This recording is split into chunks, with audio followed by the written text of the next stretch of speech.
Like, I'll go in the bags, I'll get out the dirty gym kit. They should be doing that. If they want a clean gym kit, they should be giving it to me. And I know I'm making a rod for my own back, or I've already made the rod. I've already made it. I mean, my husband, he's mollycoddled as well. I do everything for him. He was mollycoddled off his mother, so he's just used to that. Should I be pushing them more? Am I mollycoddling them? We definitely have discussions about that as parents. It's like, should we force the kids to do something which is totally not our style? We worry that not forcing them to do something is mollycoddling to some extent. It's like, just giving them a bit of taste of reality is how society often thinks. But at the same time, we feel very uncomfortable doing that because we know that could have quite serious impact. We had a whole spanking conversation around the dinner table not too long ago, and they're all of the opinion that they would spank their own kids. They think that they're looking around at their peers and at kids that are coming up, and they're like, those kids need spanking, so we need to bring it back. And that it was generally done in a positive way that helped them get themselves into line. And that the goal of discipline in our home was self-discipline. I would say, look, if you can get yourself under control, then I don't have to control you. I don't really want to control you. I want you to be the kind of human being that can control yourself. So if you can get yourself under control, then I don't need to use a heavy hand. That was Nicola, Rosie and Tanya from the last Parents Who Think debate on Are We Creating Mollycoddle Kids? One parent is all about teaching self-control and discipline as their holy grail. And another is setting their own standards for what mollycoddling means to protect their kids' mental health. And the third parent is a one-person concierge for their younger two, but didn't mollycoddle their older kids. Not one bit. We're starting out today on episode 1 of 3 in our debate today on should schools teach about gender identity and sexual orientation. Now, before we get into it, let's do some PWT housekeeping. PWT, by the way, is shorthand for Parents Who Think. Welcome. I'm Danusia Malina-Derben. Now, if you're wondering how PWT debates work, and this is the first time we've met, circle back to the earlier episode called How PWT Debates Work. You'll get everything you need in that 10-minute episode. If you want to read something about me instead, pop over to my day job bio on danusiamalina-derben.com or find me on LinkedIn to connect, if that's your thing. For my night job, it's all over on the Parents Who Think Substack. Put the words Parents Who Think Substack in your search engine and it'll come up. Come for the content, stay for the community because it's building really nicely. You'd be ever so welcome over there. Now skip forward a tiny bit if you're a PWT regular. If you're new to the show, let me help you out in what to expect in this episode. Like any debate, there are standard segments to make sure everyone has their say in a set framework. I always have 3 guests join me to discuss each debate topic. What these 3 guests say is totally up to them, but I want them to get equal chance to put their views forward. Now, whatever topic we're debating, I guarantee they don't hold identical opinions, unless they switch how they think during the debate, which hasn't happened yet. Now, each debate topic is cut across 3 episodes. I'll tell you what's coming up in today's episode 1. Now, we start out with me sharing a short behind-the-scenes disclosure, followed by an intro to my guests, 3 parents from across the world. First, you'll hear their life stories in 200 words. After you've heard who debate guests are, we go to an intro to the topic and then the Dishing the Dirt segment. I dish the dirt on my experiences of the debate topic. This episode, you'll hear about my journey with learning about gender identity and sexual orientation at school, and also of my experiences on this topic as I was growing up. If you didn't listen to the School for Mothers podcast, the legacy show PWT has rebranded from, you might not know that I'm mum to 10 brilliant souls. I'll be sharing experiences from within my own motherhood on this topic, from children, my children, who have consented to this information being shared in the public domain. I'm deeply grateful to be allowed to share this with you. Then we move to the Say It in 6 segment, which is 6 words that sum up guests' opinion on the debate topic. It's the nub of their argument. Then we get into the P that fits me segment. The P's guests choose from are predictable, progressive, and polarising. This part is like a declaration, a stake in the ground. Now I'm setting a precedent by letting you in on the behind the scenes of this debate.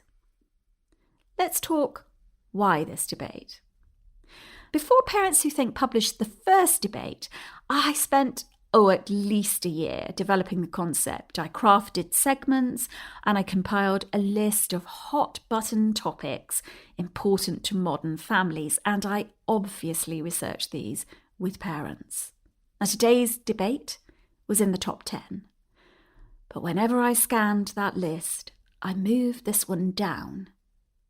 The word humdinger came to mind as I looked at it. A few weeks ago, though, I pulled it up and I knew I had to record on this as soon as possible. I can't put a finger on what triggered that knowing. I mean, it isn't from the recent impacts of the Scottish Government's hate crime bill. Nope, I'd already started work on this debate back way before then. It was more about what feels right in the flow of topics. Having heard guests from the first debates, I felt we needed this one now. So there's that. Then I want to mention about my experience of securing guests. I recorded more than 250 interviews in hosting the School for Mothers podcast, so my guest roster is rich. Scroll back in Parents Who Think and you'll find those episodes. Yeah, you can go listen to them. But this debate topic made getting guests tough. That is an understatement. When I reached out into my network, I had yes guests everywhere. Guests saying yes because they believe yes is right. Then I discovered there were guests saying yes because they want to be seen to say yes. But off the record, they were saying no. These were guests who were no's in private, but would only say yes publicly.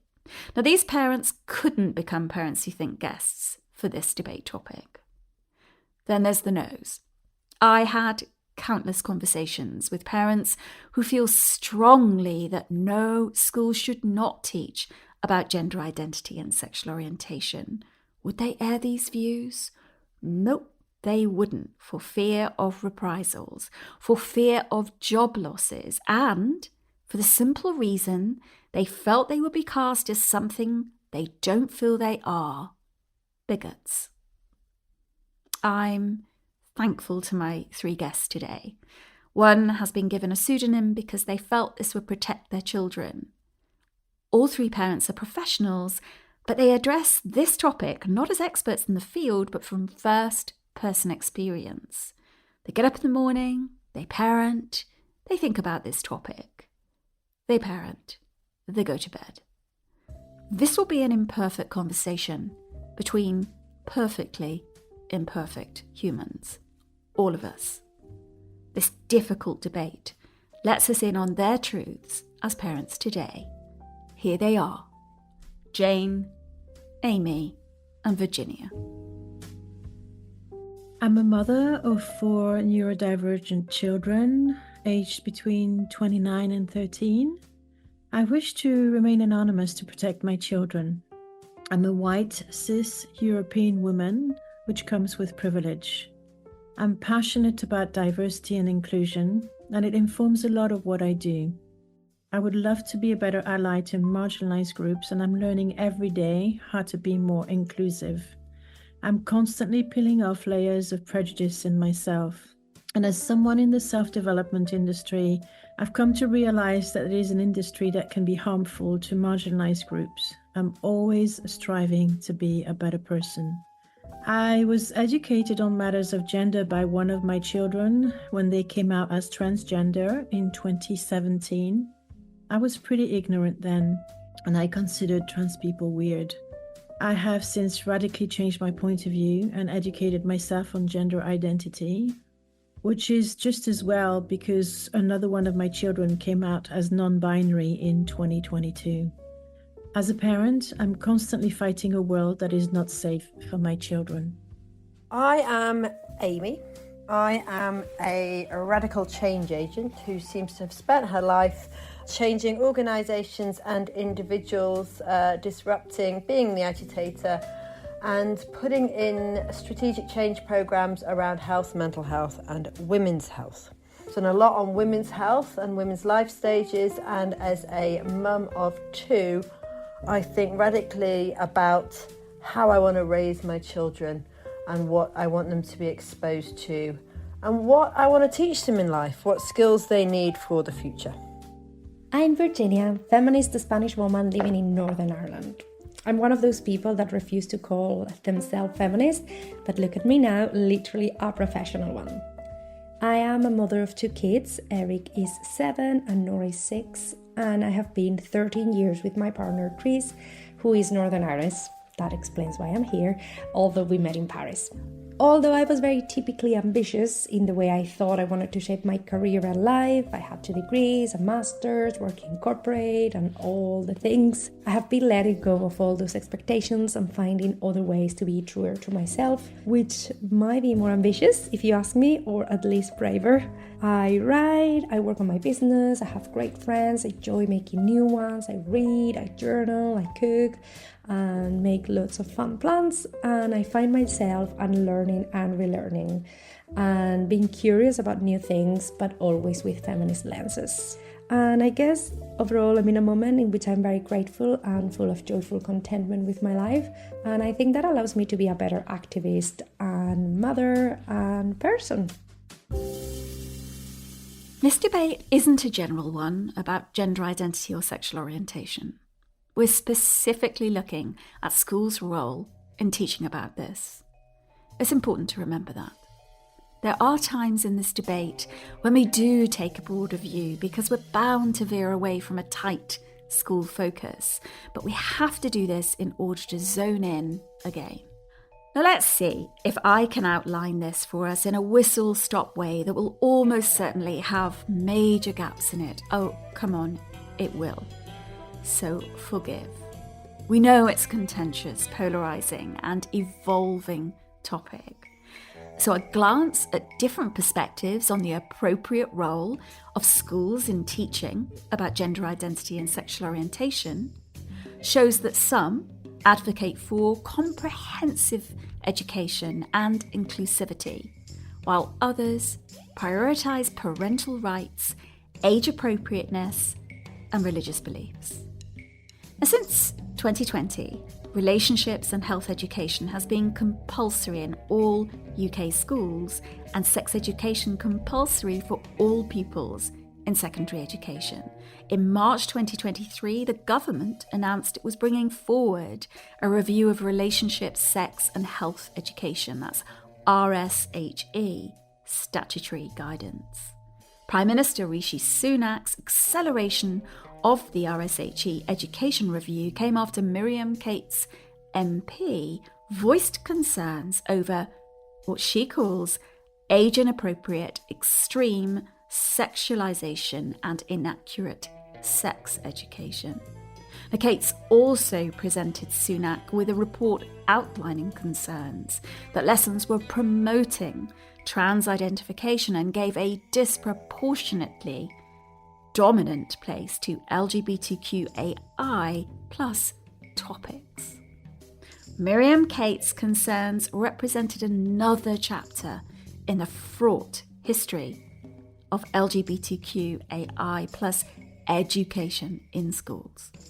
Now, if you went to school in the UK in the 1990s, you grew up under the control of Section 28. It was a law that censored school books, the national curriculum, and saw teachers lose their jobs if they dared speak of this forbidden subject. The subject was gay people and in effect, any part of the LGBTQAI plus community. Learning environments were devoid of information or even the idea of LGBT lives. Section 28, by the way, was abolished in 2003. Now, current day opponents of the teaching of gender identity in schools argue that it's not appropriate to teach children about issues that are inconsistent with the values or beliefs of their families or communities, and that this infringes on their right to freedom of religion. They argue that it's not the place of the state or public schools to teach children about matters that are at odds with the religious beliefs of their families or communities. They say it's inconsistent with the Education Act 1996, Section 406(1), which prohibits political indoctrination. The right to freedom of religion is a fundamental human right. Article 18 too, and also a protected characteristic under the Equality Act 2010, 3 in England. This means that individuals have the right to hold and express their own religious beliefs and to teach their children about these beliefs. Right? Now, while freedom of religion is a fundamental human right, supporters of gender identity and sexual orientation being taught in schools remind us that human rights are universal and that all individuals are entitled to the same basic rights and protections, regardless of their religion or their beliefs. And more. This includes the right to education, the right to be free from discrimination, and the right to live a life of dignity and respect. It's crucial to ensure that all individuals can exercise their human rights and that their rights are protected by the law. The exercise of one's freedom of religion may conflict with the rights of others or with the laws of the state. And in these cases, we must find ways to balance and reconcile these competing interests. Now, an equality impact assessment will be published in England when final guidance is issued later in 2024, following a consultation that closed just recently on the 12th of March 2024. Now, draft guidance was issued in England in December 2023, and I'll include a link to this in the show notes for this episode. Remember, Wales, Scotland and Northern Ireland have different guidance, but info about this is also in the same link I'll give you in the show notes. Okay. The controversy surrounding the teaching of gender identity and sexual orientation in UK schools highlights the complex and multifaceted nature of the intersection of law, politics and education. Our aim surely should be to build a society that's inclusive, just and conducive to the well-being and growth of every member. Let's move to a short Dishing the Dirt section where I tell you a little of my experiences of gender identity and sexual orientation as I grew up both at school and at home. Now, if you've listened before, you'll know I was adopted. What you might not know is that this couple, my mum and dad, had already adopted a child some 3 years earlier. Now, our young years together as siblings were relatively uneventful. We stood out as a pair because he was staggeringly tall for his age and I was shorter than average. That is an understatement. As adults, he's reached 6'6" and I'm a shade over 5 foot. We went to single-sex Catholic schools. Mine was a convent school with the majority of the nuns dressed in wimples. Now, at around 12 years old, the form teacher told me, and my form, that we were to have a special film show that week.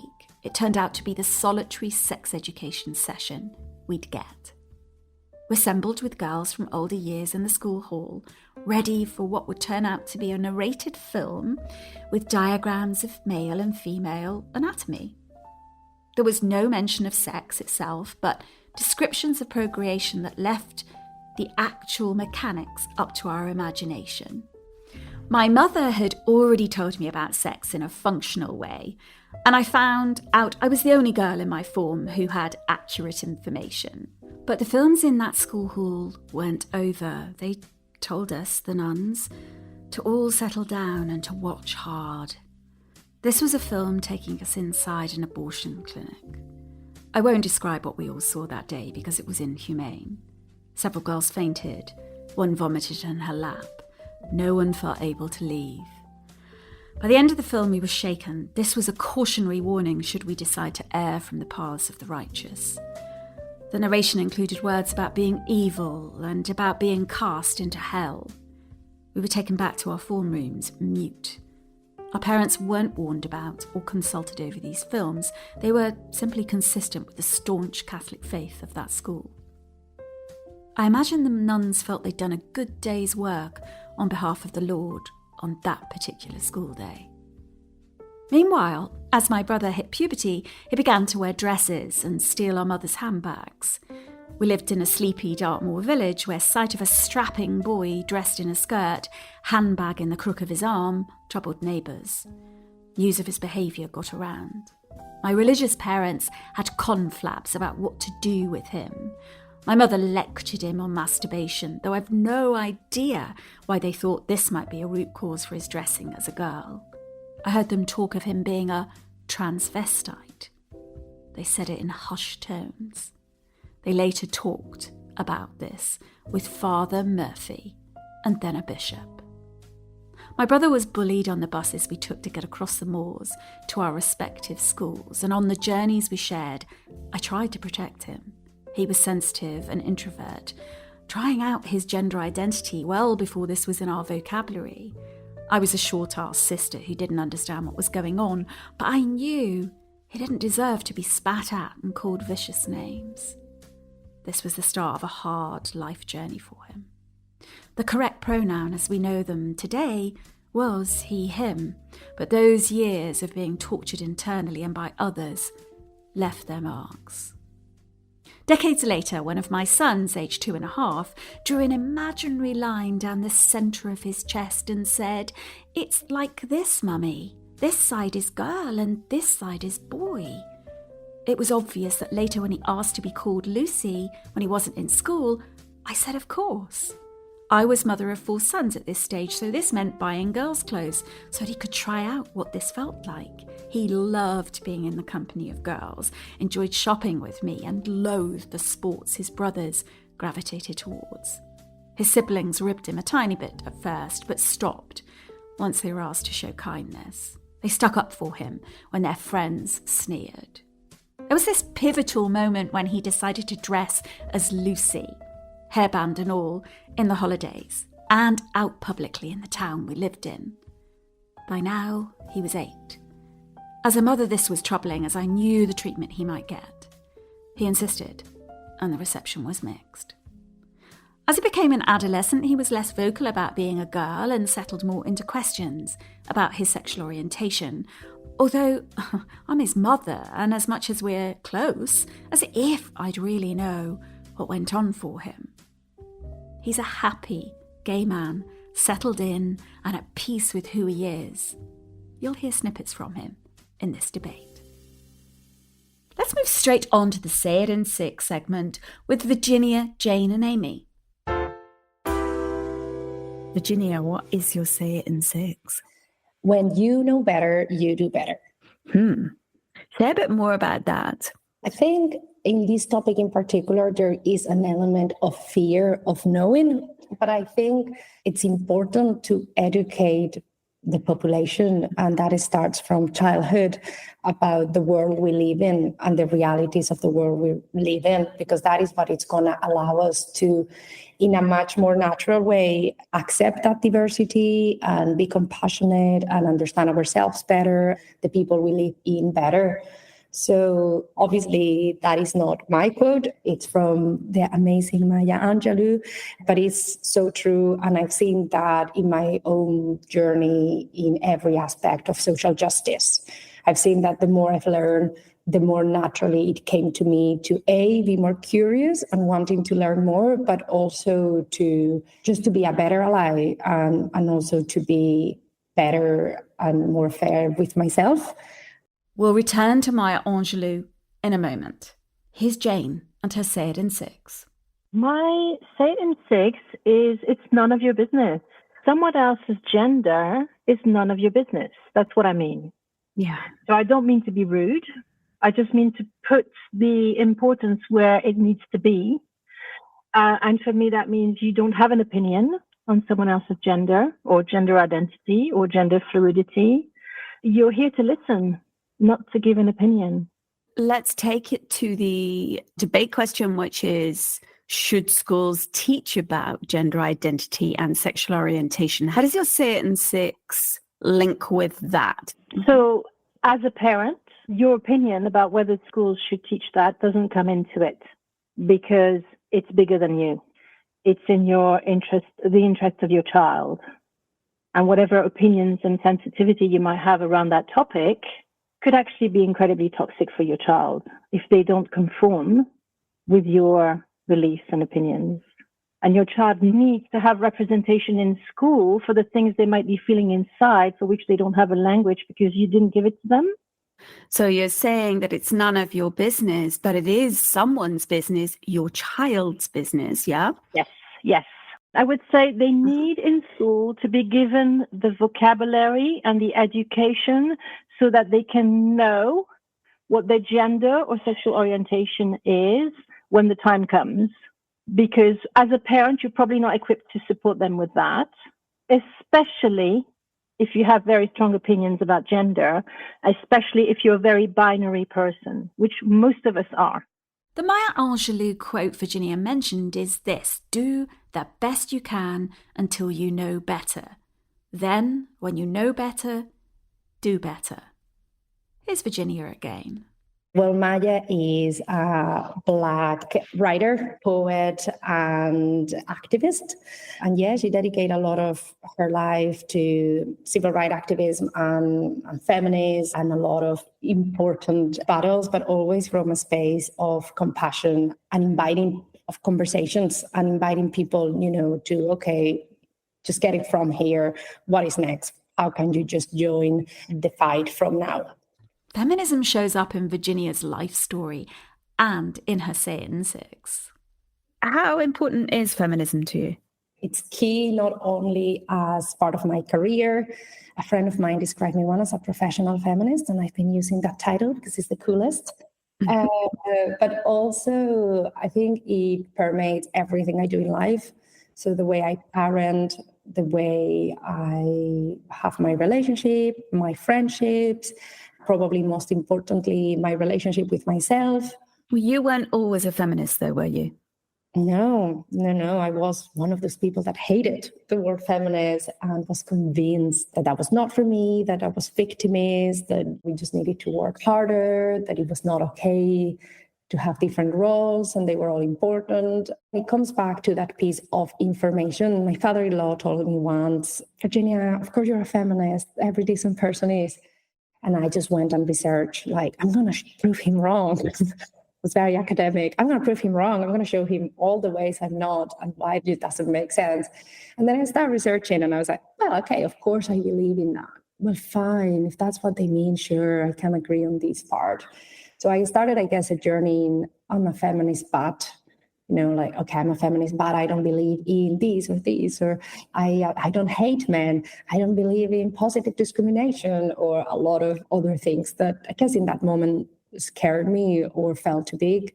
But I think once you open that door, the more you know, the more you care and the more you want to know. So it led me to keep having conversations and to reading and exploring and challenging my own views and where they came from. And it's been a fascinating journey. And I mean, I don't feel like I'm at the end of it. Yeah, that's why I asked you about your feminism and how you came to it, because I'm guessing that people might jump to the conclusion that you've been a strident feminist for all your life and, you're a professional feminist because of that, and that frames your opinion around this debate topic. But actually, that's not your journey, and you are walking the talk of when you know better, you do better.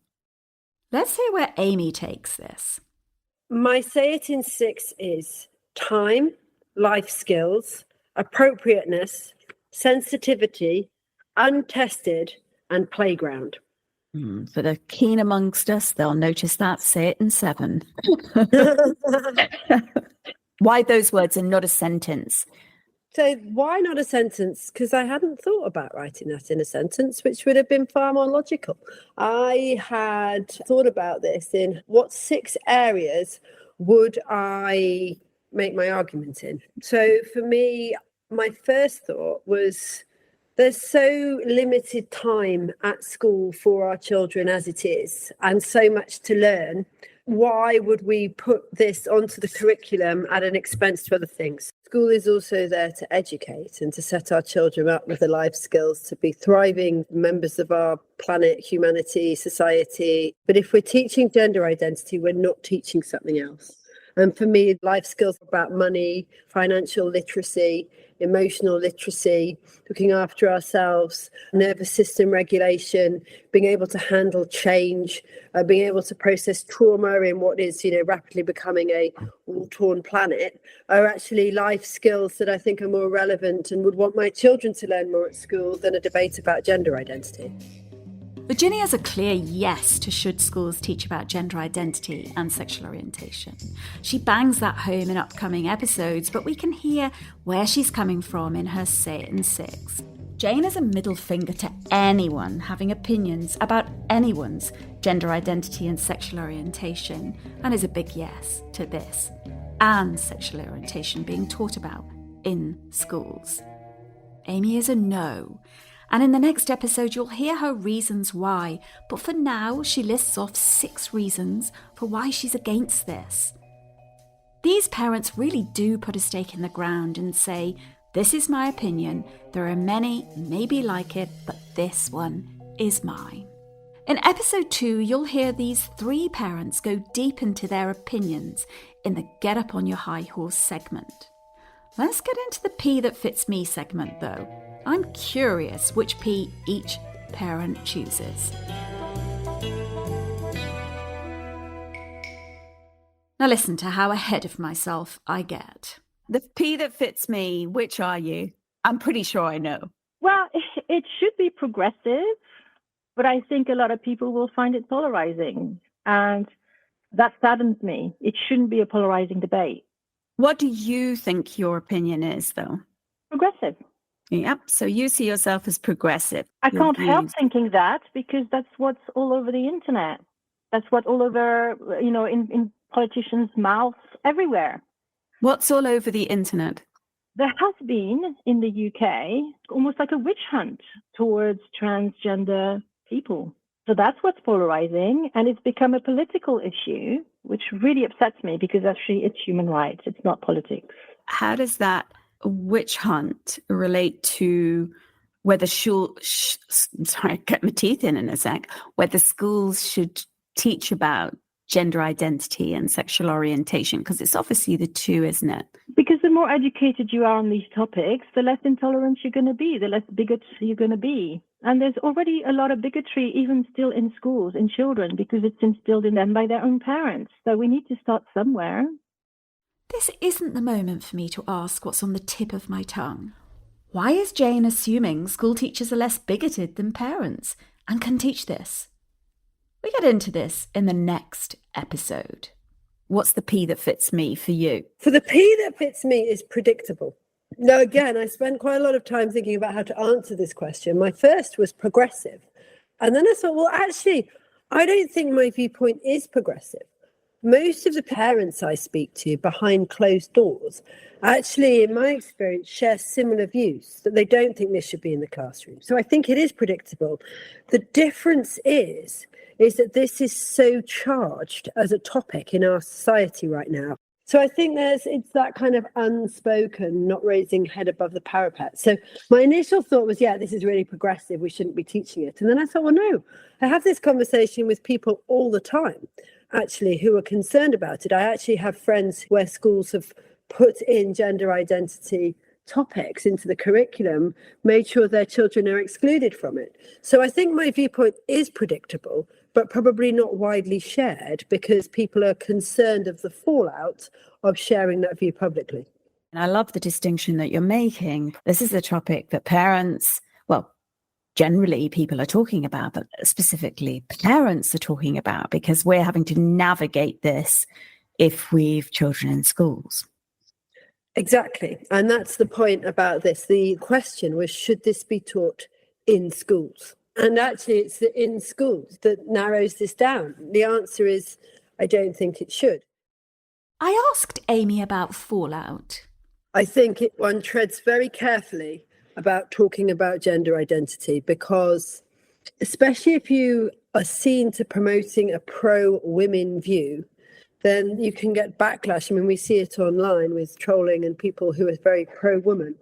Where we've got to with this debate, in my opinion, is it's an or, right? You're either for women or you're for the trans community. We've lost the ability with lots of things in life to have an and, it's a polarized or. So my experience is, and I work a lot in women's health, is if I stand up and talk about women's health, I am seen to be doing that at the expense of intersex or the trans community, as opposed to I can be supportive of women and the intersex or trans community. So I think because there have been very, very public instances of women being called TERFs or trolls or losing their jobs over their views. I mean, we can see what's going on in Scotland with the hate crime bill now. This is a topic that many people feel very uncomfortable about talking about publicly for fear of backlash from different groups who have different views. Here's Virginia on her P that fits me. I feel like my views are progressive.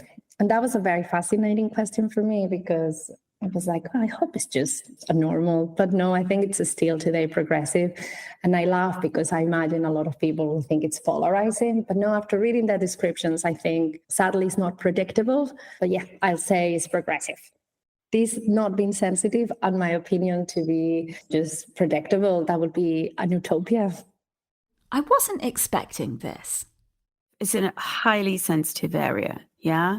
What? But why is it so sensitive? It's not the topic itself that's sensitive, although, of course, it is incendiary. I mean, we know that. It's a controversial topic in itself. Yeah. So pretending it's not sensitive, emotional, and, brutal for some people, I think it will be diminishing the experiences on a lot of them.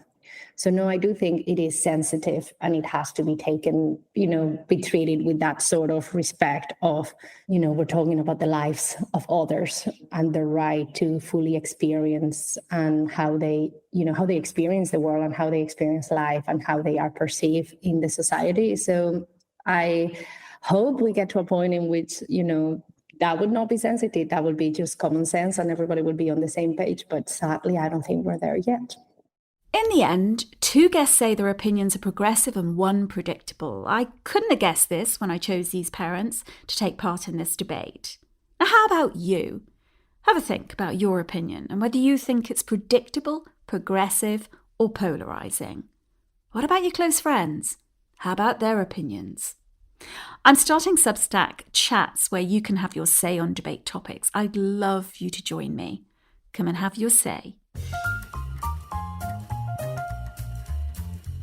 Before we go, I wanted to get a handle on how my guests define gender identity, sexual orientation, and non-binary. We're talking definitions.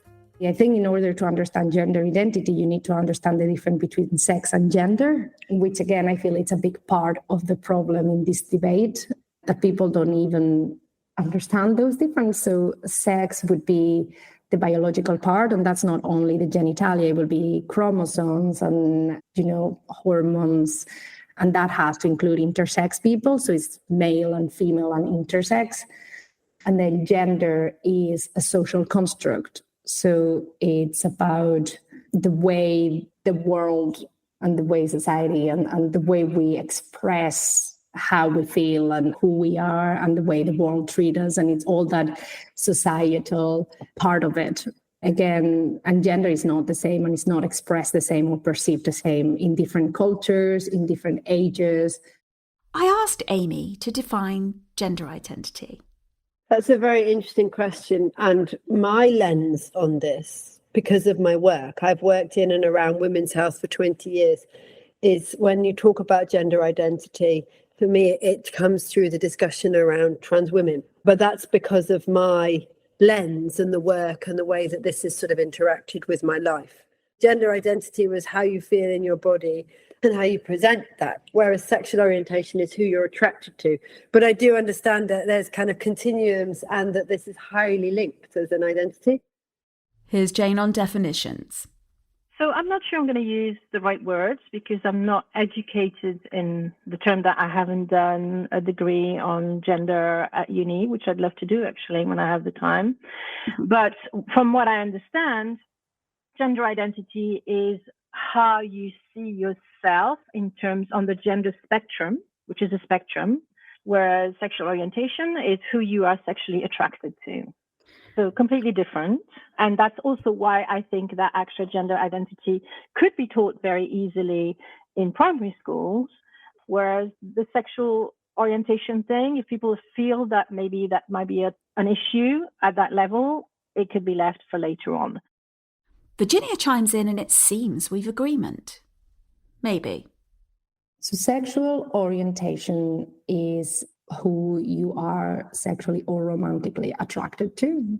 So you can be attracted to people of the same, sex or gender than you, or opposite, or completely, or more fluid and include more people. And again, it's all about people, I think, get very stuck into the language, and the language change, and different people feel aligned with different words, or, bisexual or pansexual or straight or gay or wherever. But basically it's about who are you romantically or sexually attracted to.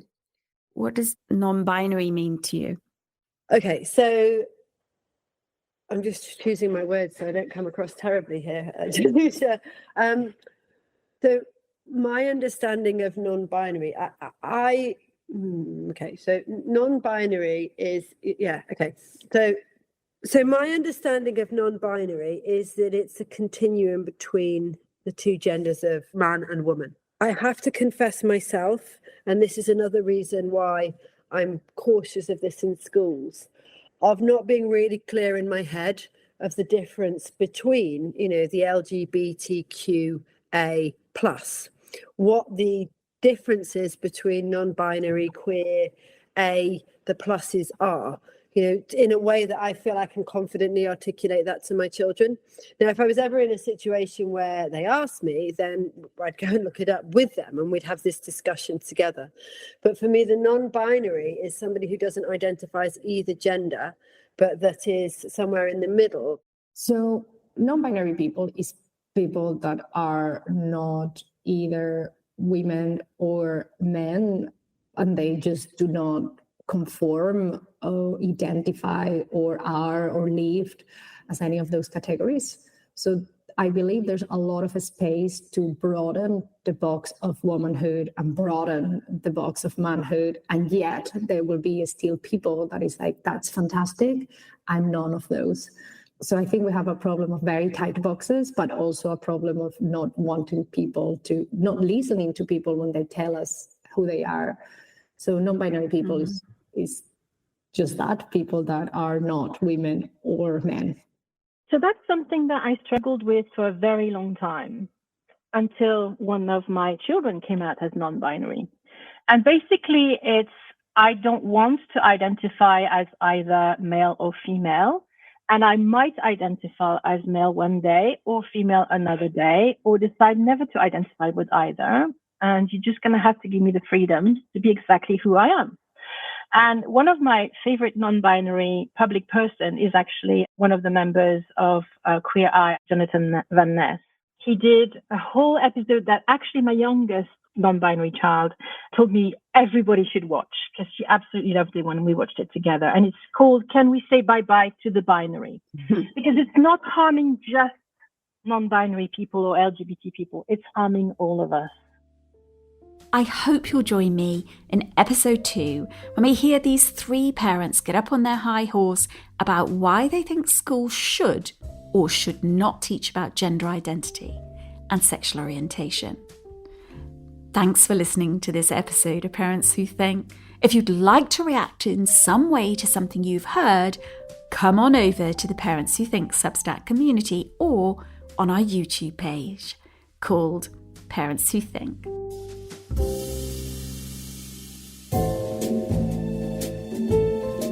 This is the Parents Who Think debate show, and today is episode 2 of 3 in the Should Schools Teach About Gender Identity and Sexual Orientation debate.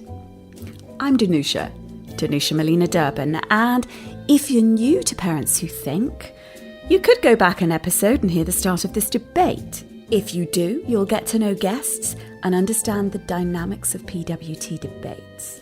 You'll also hear my 3 guests briefly share their life stories, sum up their views on this debate in 6 words, and discuss whether they consider their opinions predictable, progressive, or polarising.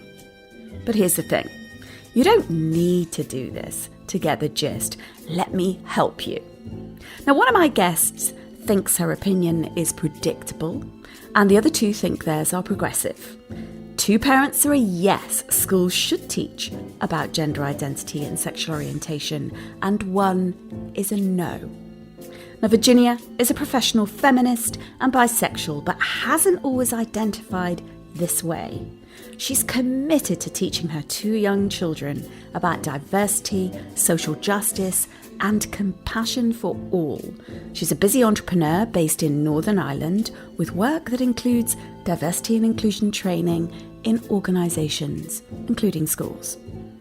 Amy is mother of 2 and a radical change maker and leader in the mental health and wellness arena in the UK. Much of her focus is on women's health and women's life stages. She considers how she wants to raise her children and what she wants them to be exposed to and what she wants to teach them in life for the skills they need for their future. Now, Jane works in the self-development industry and is deeply committed to allyship and passionate about a diverse and inclusive world. She's mother of 4 neurodiverse children. Her experience spans raising trans and non-binary children. She's moved from being pretty ignorant about gender identity to being a voice for inclusion. Oh, and I dish the dirt on where I'm coming from too. I share a bit about my own childhood and what my experience of learning about gender identity and sexual orientation was like at my convent school. I talked about my brother, who began dressing as a girl, plus about one of my sons. Now, we rounded off with a short section where guests defined what gender identity, sexual orientation, and non-binary mean. We had similarities, but also nuanced differences, and my guests shared uncertainties about whether their understandings were precise enough. Oh, by the way, we defined only these words. There are loads more we could have defined, like heteronormativity, cisgender, asexual, gender fluidity, intersex, bisexual, pansexual. Oh, I mean, the list goes on. But being on a podcast about contentious topics is tough. Offering definitions in public, that's another level. My guests don't give rehearsed answers. It takes courage to publicly discuss this hot topic, and I'm grateful these parents are willing to share on this, because knowing how other parents think and how they experience things is crucial. It's nourishing. It helps us find more of who we are. We need to hear different perspectives. This is debate done different. Let's see how. Now first, a quick recap from Jane, Virginia and Amy with a smidge of me. Then we'll move on to hear guests get into the core of the debate in the Get Up on Your High Horse segment. It's a highly sensitive area, yeah? What? But why is it so sensitive? It's not the topic itself that's sensitive, although of course it is incendiary. I mean, we know that. It's a controversial topic in itself. So no, I do think it is sensitive and it has to be taken, be treated with that sort of respect of, we're talking about the lives of others. I hope we get to a point in which that would not be sensitive. That would be just common sense and everybody would be on the same page. But sadly, I don't think we're there yet. Most of the parents I speak to behind closed doors actually, in my experience, share similar views, that they don't think this should be in the classroom. In episode 1, we heard how defining key terms in this topic like gender identity, sexual orientation and non-binary, well, just for starters, can be challenging. Both guests who are a yes for schools teaching about gender identity and sexual orientation in schools wish that their opinions are predictable, but both conceded that they know at this point culturally they're progressive. My guest, who is a no, schools shouldn't teach about this, identified her opinion as the predictable one. I'm reminded of the moment in the Is It Ever Okay to Have a Favourite Child debate when Jamie, my guest, said her opinion was predictable because it was the right one. The right opinion. Now that was a moment of stark honesty. I mean, how often do we think our views are the predictable or obvious ones, and that this makes them the correct ones to have? Let's glance back in my guests' lives. What were their experiences of being taught about gender identity and sexual orientation at school and at home? What did you get taught at school? That's what I'm interested in, about gender, about sexual orientation, anything like that. Absolutely nothing. Mhm. There were no sexual education classes when I was a child. When I was 14, my mum said, if you're going to have sex, you need to take the pill. And that was it. That was my sexual education. But aren't we talking about something different here? Isn't sexual education different from gender identity and sexual orientation? Yeah. So we've got sex education, which you didn't have, which there was nothing for you on that. No, there was nothing for me. And there was nothing about gender identity or relationships either. Absolutely not. An example, actually, from my childhood. It was a well-known fact that the nuns and the priests, Catholic priests, who taught in school, were interested in little children. I went to an all-girls school for sexually attracted to young children. We had one teacher in that school. We knew we had to avoid being alone with her, absolutely. And my brother, same thing. He was in an all-boys school, and it was notorious that some teachers had sexual attractions to little children. They were priests, and both the nuns and the priests, as you know, have to be celibate, and they have to repress their sexual desires. And it goes, I don't know, I can't find the word in English, but there's a bit of a mess that happens because, right? Mm. It becomes perverted. I got stuck on slow-mo in my next question. No idea why. When did your own mind start to embrace gender identity, for instance, and sexual orientation, because they're not the same thing? They're completely different. So interestingly enough, when I was studying at university, the majority of my friends were gay. Some were not openly gay, they hadn't come out, and some had, or they were just at the time when they were coming out, because we were like in our 20s. So that's the gender or the sexual, whatever education I had, it was through my friends who were telling me about what it was like for them. And I just listened to what they had to tell me. And that was it at that stage anyway. And then my biggest education in terms of gender identity was taught to me by my own child. Jane was on a roll. I didn't interrupt to discuss more on repression of sexual desire, priests, nuns and perversions. I mean, I'm curious how these experiences in childhood mean Jane wouldn't maybe want her kids to be around repression. Tell me about your childhood. How did you learn about gender identity and sexual orientation? I don't recall really ever learning about it. Don't recall a lesson. Don't recall ever talking to my parents about it. Still don't really talk to my parents about this. I grew up in 90s Manchester, and 90s Manchester was a very progressive place. Looking back, I grew up in very white upper middle class. So I don't have any family friends who are same-sex parents. I don't have any examples of trans people who we grew up with or know. When I grew up, Manchester was very progressive and free love, and this is where you are. So I kind of grew up with that. diversity. And actually my school was incredibly racially diverse. Manchester is a very, very diverse, largest Chinese population in Europe, big Indian population, Black population, big Jewish population. So, diversity in terms of people was part of my upbringing. Diversity in terms of gender identity and sexuality, less so, although it started to appear as a sort of teen. But what was interesting about my parents' peers is that they started to break up in their 60s, having had children. So I think what you had in that generation was you couldn't really necessarily share as much. There was still more stigmatized. So you waited until the children had left home and then you broke up as a couple and married same-sex partners. But it certainly wasn't like that when I was growing up or as a teen.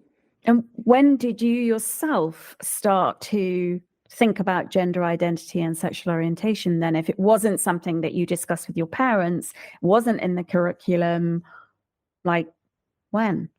It's a really good question. So for me, sexual orientation was a lot before gender identity. Really, my life, sexual orientation, it was quite normal in my 20s and 30s to have gay friends or lesbian friends. I don't know where it first happened. It just became normalized. With the gender identity really has not been in my awareness as long as sexual orientation. Gender identity as a concept was thought up by John Money in the 1960s. He founded the Gender Identity Clinic at Johns Hopkins University in the States. He formulated, defined, and coined the term gender role, which he later expanded to gender identity. Now, dictionary inclusion of the singular they as a non-binary pronoun in 2019 illustrated a shift in society's evolution in acceptance of gender identity. Here's more from Amy. For me, it started to bump up into my awareness because I've done a lot of work on women's health and menstrual cycle awareness, and I sit in lots of women's groups. And I think I first noticed it before lockdown, before that, a few years before lockdown, when I started to get questions when I was doing conversations about menstrual cycle awareness as to how I would make sure the content in my women's health talk was appropriate for men who now identify as women, to which my answer was, well, it's a conversation about the menstrual cycle. So come and learn about the menstrual cycle. If you have a menstrual cycle, you'll learn something. If you're interested in the menstrual cycle but don't have something, you'll learn something. But I noticed that kind of becoming a bit more heated before lockdown. So I hadn't really thought about gender identity until it started to encroach in my work a little bit more. But sexual orientation was definitely something I was aware of a lot before that. Virginia told me about her experiences.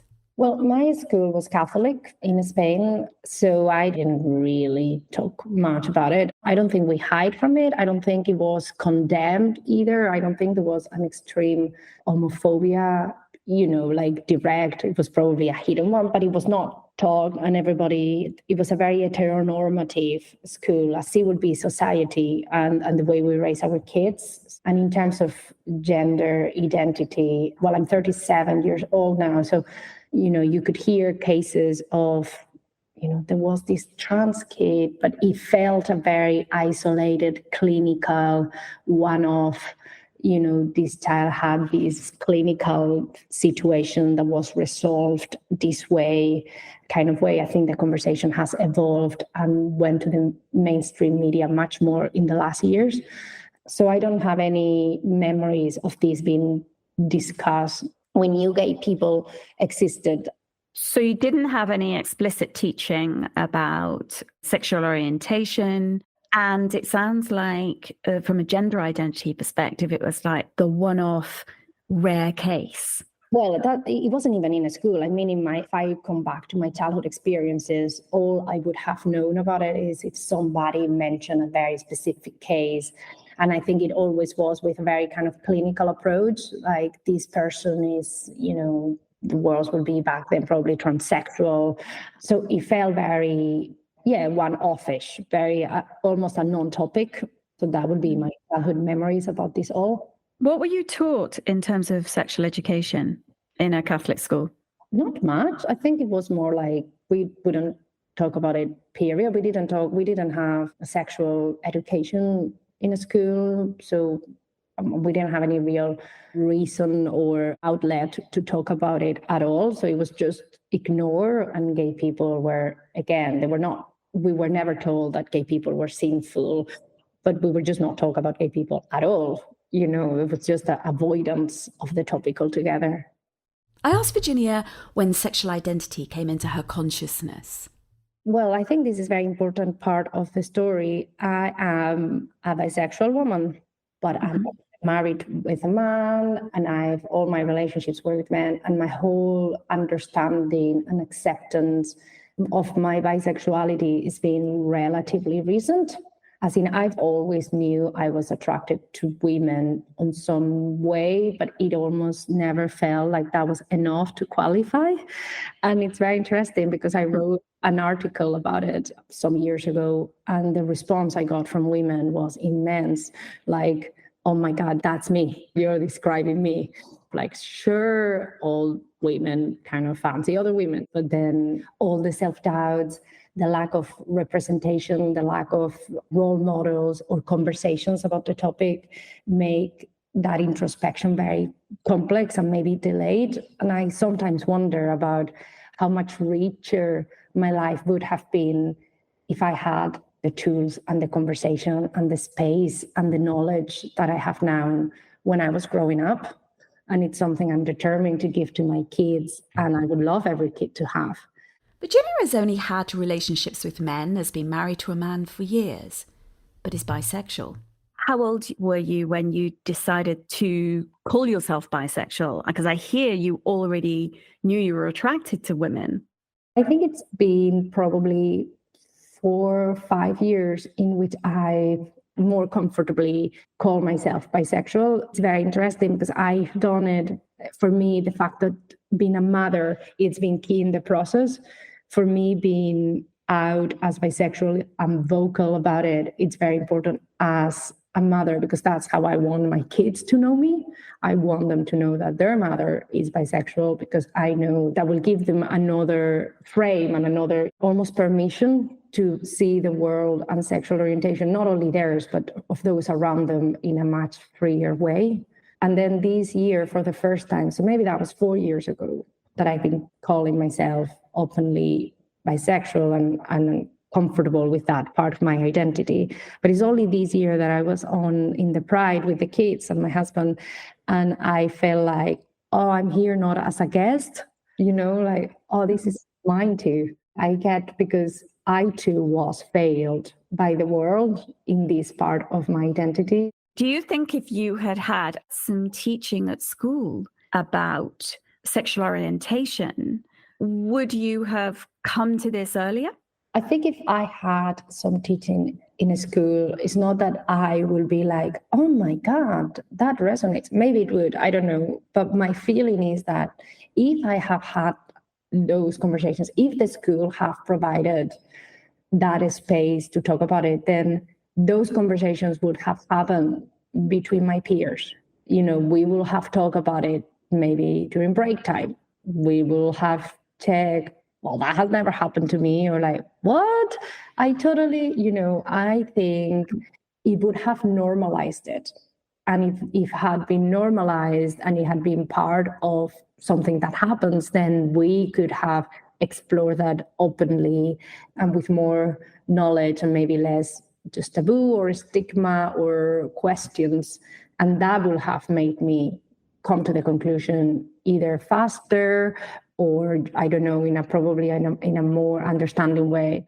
None of my guests had much or any school teaching about gender identity or sexual orientation, which kind of isn't surprising as they're older than 35. They had to find their way somehow. In episode 1, I told you about one of my sons and how he described his gender as part boy and part girl at a very young age. He's since grown into a young gay man, happy in himself. I asked him to tell us what he was taught at school about gender and sexual orientation. It's a short clip, for good reason.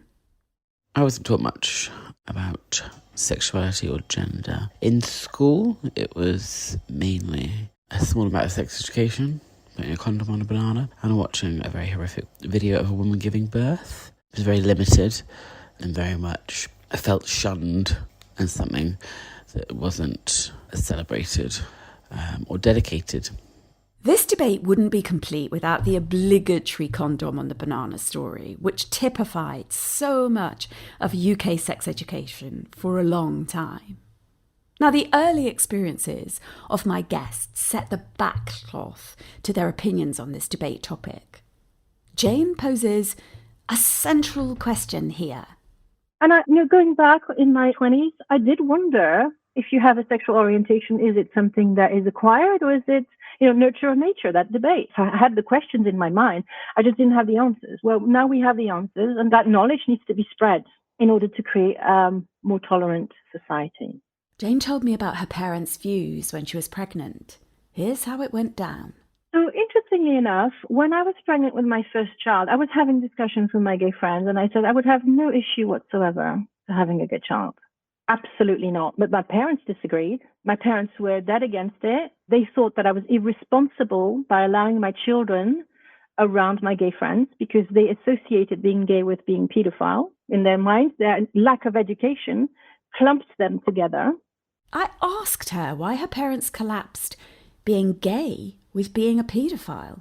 Well, I'm going to have to reveal something here on your podcast, is that I'm a native French speaker. And in my language, gay and paedophile is the same word. The word pede refers to the ancient Greek practice of pederasty. I think I'm saying that right. And literally means a man who feels a sexual attraction to adolescent males. Now, homophobia is anchored in the fabric of the French modern language, handed down by predecessors and influenced by the media and society at large. It's important to say that this phenomenon isn't limited to the French language. For example, there are numerous parallels to be drawn between the French use of pede and the English use of the word gay. This word is still used as an insult. When my children went to school, I was blindsided by the fact that gay is still an insult in playgrounds. I just didn't expect it at all. It's still an insult. Which brings us neatly back to school.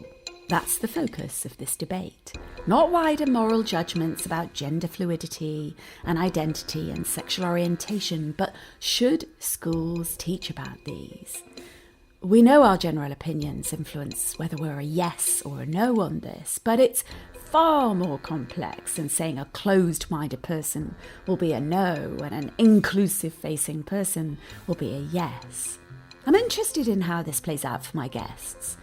Let's hear some of Amy's reasons for her medley of say it in 6 words. We heard these back in episode 1 of the debate. Her words are time, life skills, appropriateness, sensitivity, untested, and playground. That's 7, I know. We're expansive on this podcast. The time boundary of what we can teach our children in school in a tight, packed curriculum was the first thing. So that was time. That was the sort of crux of my argument. And life skills, which you're right, is 2 and not 1, came about because I have a 6-year-old and a 10-year-old. It's important to me to think about what sort of children I want them to become and what life skills I want them to have to succeed in their life. And with the boundary of time in terms of how much time I have with them and how much time they have in the school, what life skills they are. And what I was thinking about was there's very, very little education on money, how to use money, our belief systems around money. And that is a core life skill that I think is missing, that I spend a lot of time working with organizations. That's far more practical and useful life skill that I would want children to learn at school, as is breathing, nervous system regulation. So the time and life skills fitted together in terms of if we do have limited time in the classroom, what life skills are we teaching our children that's going to enable them to thrive in their later lives? Neither Jane nor Virginia talk to me about teaching time. They argue for teaching this in very different ways, but don't talk about how the time can be found to concentrate on it. We'll return to time and how teaching on this should be delivered as this debate unfolds. Here's Amy again. And then following on from the first 2 was appropriateness.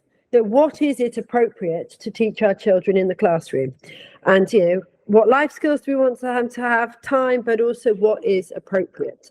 And for me, lessons such as how to use money, how to breathe, how to emotionally regulate yourself, how to look after your body and physical and health and mental health are appropriate things that we should be teaching. Whether or not gender identity falls into that camp, I don't think it does. Is that an appropriate message we should be teaching children? And the question that you asked was, should gender identity be taught in schools? There wasn't the discussion about, or the nuance in that as to what age children, which is also a real key thing here. So is this an appropriate topic for schools to be teaching to children, knowing that actually through choosing this topic, there is less time for other topics and other life skills that children will need? So for me, is it an appropriate topic to be teaching in the classroom to children of what age? Amy questions appropriateness, while Jane argues for a move away from the binary model. School is completely polarized around the binary model. You have toys for boys, toys for girls, toilets for men, toilets for women. But she's saying more than this. It's to do with heteronormativity, the concept that heterosexuality is the preferred or normal sexual orientation. It assumes the gender binary that she's talking of, the notion that there are only two distinct opposite genders.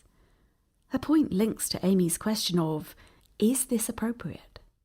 I came across a really interesting debate that said children are constantly exposed to the heterosexual model through their parents, through films, through seeing men kissing a woman. They're exposed to their sexuality constantly as children.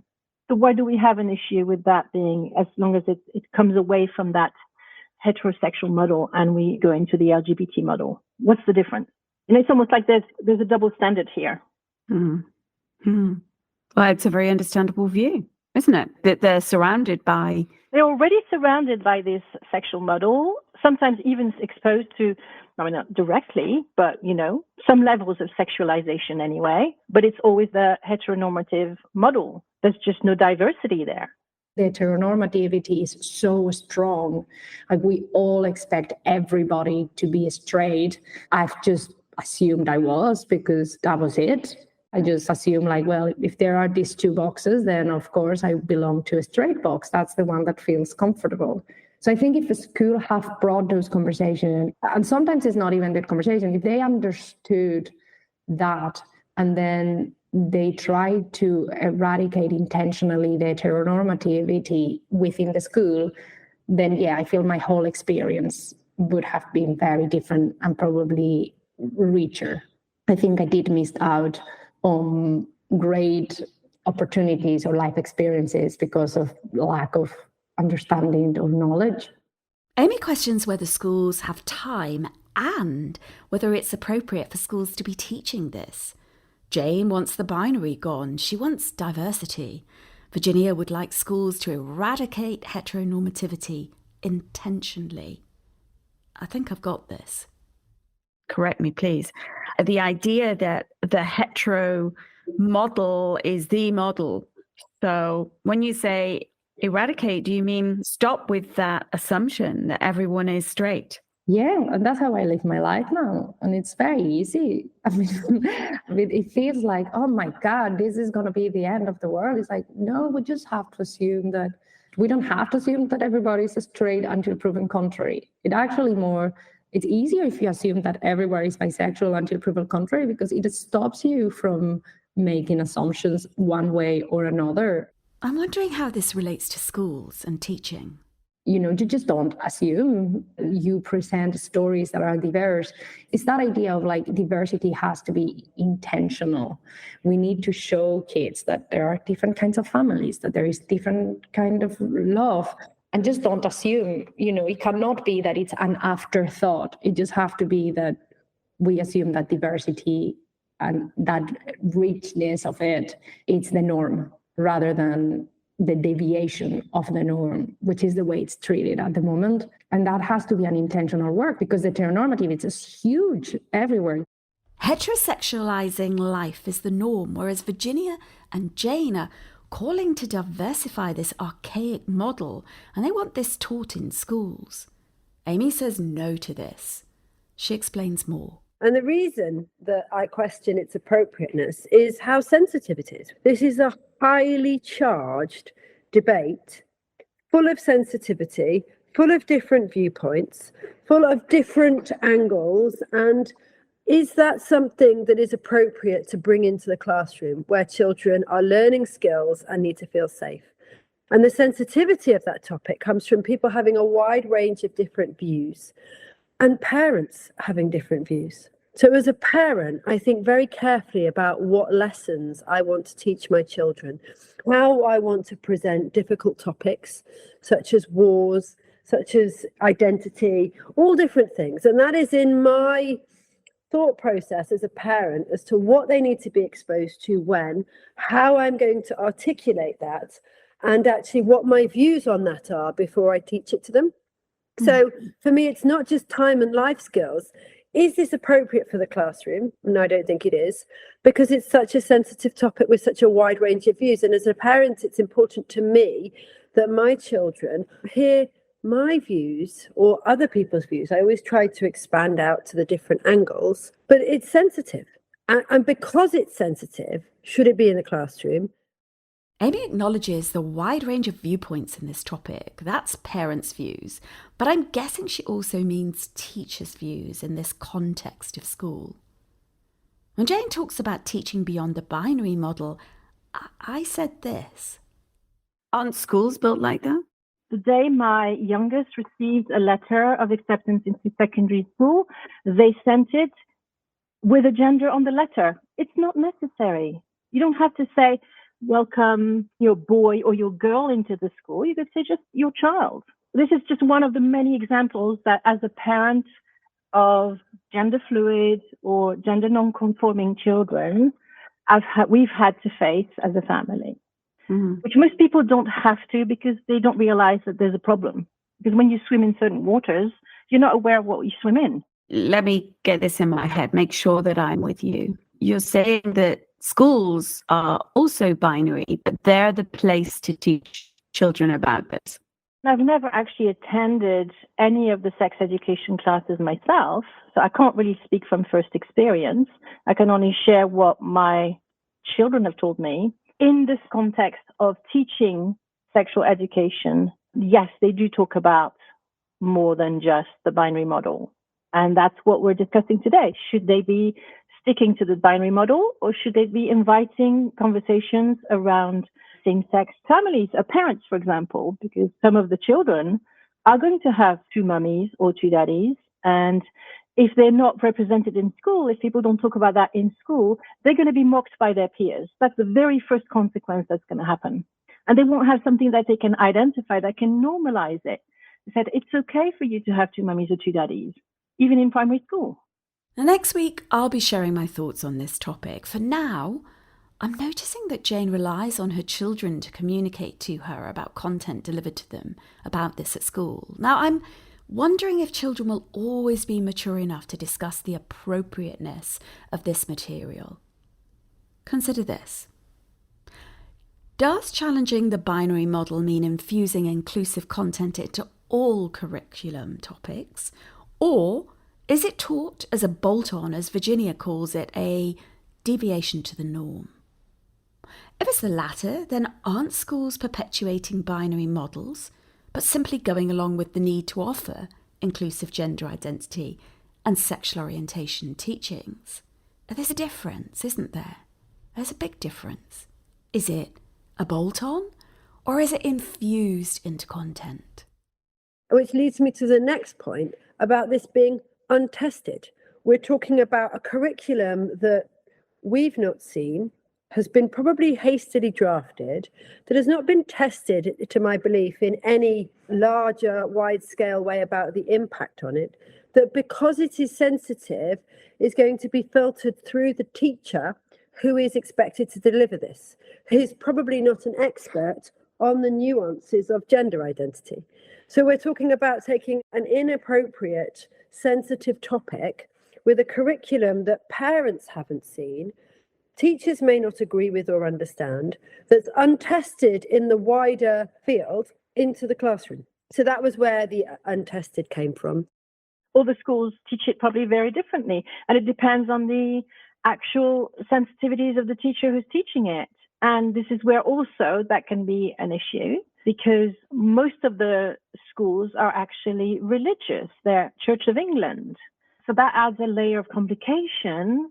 Whereas if you compare education in a country like France, for example, where religion has been separate from the state, in schools you're not allowed to talk about religion, and nobody brings their religion into the classroom. So that's going to add a level of complexity.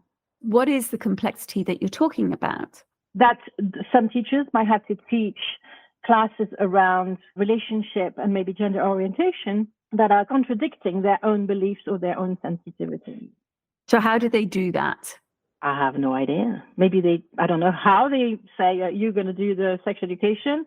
I have no idea how schools decide these things. And that's another thing I'd be really interested in.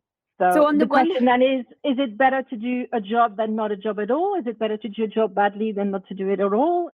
Well, there's two huge questions to think on. In the context of this debate, what could doing a bad job on this topic turn into? Instead, Virginia asks us to do this. I am a big advocate about just let's not put people in boxes in the first place so that we avoid a lot of the work. But if we are going to, and society is going to, I think at least our responsibility as adults is just to teach kids that we're doing it. And that, there are other boxes, all the boxes are fine. There's people that choose not to live outside. And we can do that in a very age-appropriate way. I don't think, it has to be the scary conversation about difficult things. It's just how you introduce it as part of your life, the same way that you do other things. Spill the beans then on how you do that in schools age appropriately. Well, again, you just intentionally realize the kind of representation you're having. I mean, are all the stories you're telling about, straight families and straight couples? Are you assuming and making comments about boys and girls and liking each other and things? And again, I think a very simple trick is if you assume that a percentage of the kids in that class is going to be bisexual and gay, and you don't know who is going to be, then it's easier to treat everybody as in, okay, well, we need to cater for those as well, because the straight kids are obviously catered for. How do we cater for those statistically existing kids that are not? And how we make them feel welcome and safe and equipped to deal with that reality of theirs. That's it. What would you say to the people that say, why would teachers be thinking about the sexuality of their children? I mean pupils, but I didn't make that clear. Because they are already. I'm not asking them to change and start thinking about the sexuality. I'm just asking the sexuality that they are already assuming to expand it. Their schools are obsessed with the gender identity of the kids, obsessed. Boys and girls, they different uniforms, boys here, girls here. It's a sport uniform, it's a sport day. Girls are going to compete and the boys are going to think. And there is a proper obsession about gender in schools. So because you're going to have it, it's more about the awareness of the limitations of their views rather than to force them to do something extra for somebody else. It's about understanding, those things that we are already doing, how are they affecting the people that are not fitting into the box that we've decided collectively that is the right box? If we treat everybody with the understanding that, hey, the society is diverse and the reality is diverse, then we can cater for everybody. And that doesn't take away from the cis kids or the straight kids. I mean, they will be fine.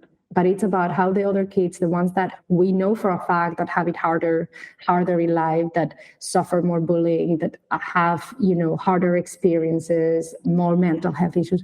It's about how we make their life better, how we make their life easier. Before we move on to this critical part of the debate about providing safety from bullying and supporting mental health, I want to take us to a focus that we could miss. But we have a lot to do in terms of education, in terms of diversity, inclusion, in terms of acceptance, in terms of realizing that if someone does something different than you that makes you uncomfortable, that does not give you the right to call them weird or to insult them or to deny them the right to exist or to deny them the right to have human rights, to have fair access to education and to medication, all these aspects. And it starts in school, it starts in the playground. Does everything Jane talks of here start in school and in the playground? I asked her this. Does it start at home? It should start at home as well, but the problem with home, and this is why schools come as a complement of education from the parent, is that parents will always, well, I should take away always. I don't want to be always never. That's not something that I do. But very often parents want their children to think the way they do. And which is why teenage is so difficult, because that's a time when the child is going to have their own opinions, their own, and this is why parents don't want them to be taught about LGBT relationships and gender variance, because who knows, maybe the education will make them transgender or make them gay, which is impossible actually. Parents who opt into UK schools rather than home education are signing up for a system designed to serve entire communities and general interests with other families to raise future generations. It's a reciprocal relationship between parents and schools, and when it works, it can be brilliant. But I'm questioning whose responsibility it is to educate children about gender identity and sexual orientation. Now, Jane mentions it starts in school, then says they complement parents. But where does it begin? I'm willing to be literal here, but can something start in several places? Is it home or is it school? I know all about the principle of and, but the definition of start is the point of time or space at which something has an origin. Well, which is it then? Is teaching around this sensitive topic best originated in schools, at home, or a blend of the two, if that's possible, given that definition and realities of life? Are we instead seeing diminished engagement or even an abdication of parental responsibility, where parents think they fulfill their end of the bargain by simply sending kids to school, and now it's down to the school to teach their child everything they need to know without much or any input at home? These are questions, not answers. And my final point, after time, life skills, appropriateness, sensitivity, and the fact that this is untested, was it took me a minute to think about this, but I wrote playground. I actually have playground/bullying/peers, but didn't dare write that because that would have taken me to 9 words as opposed to 6. But, you know, what we teach children in our classrooms then reverberates around the playground and around peers. And as I've just mentioned, this is a sensitive topic where many people have different views, where people will be filtered through their parents and what the teachers think. So I think this could lead to this conversation spilling out into the playground, children making comments about other people's gender identities. There's already, discussion around bullying and that impact on that peer support, which is so important to children. School should be somewhere where it is safe, where you feel safe, where you are, protected, where you're learning. And for me, this coming into the classroom in such a heated way then doesn't stay in the classroom. It spills out into the playground and into interactions between children. What's interesting is that some of your points are deployed by people who say, yes, schools should teach gender identity and sexual orientation because we need schools to be safe grounds, safe spaces, when parents, for instance, may not be safe because of their bias, because they might be homophobic, for instance, or not understand that gender might be fluid, etc. Therefore, home is not necessarily safe, but school is. What do you think about that?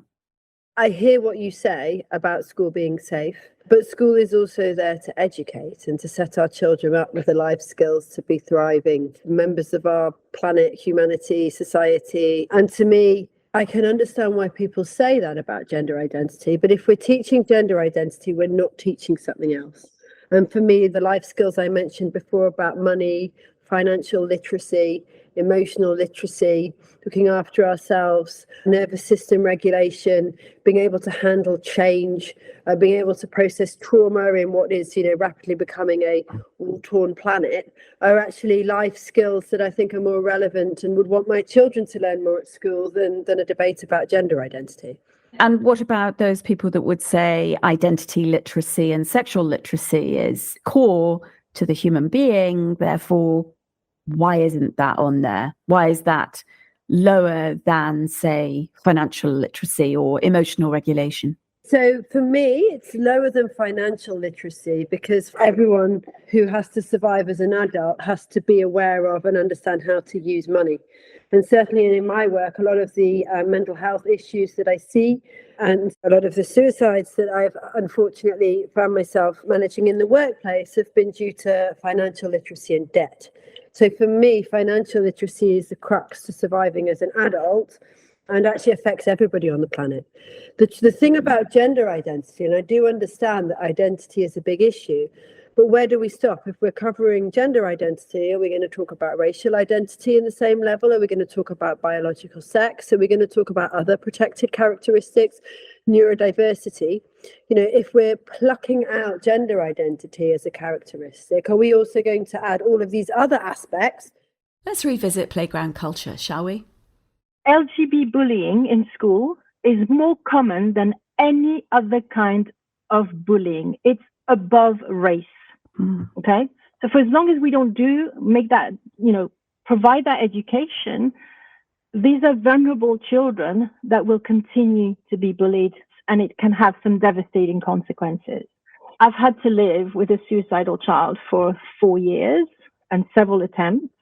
And I'm not saying it's completely linked to the bullying in school, but a lot of it was happening. So we're also talking about children's livelihood, their health, their lives. It's a very serious topic with very, very serious consequences. Jane quoted CBC website statistics. Can I just add, from the same website, 3/4 of teachers have witnessed homophobia and bullying in school. 3 teachers out of 4. This is huge.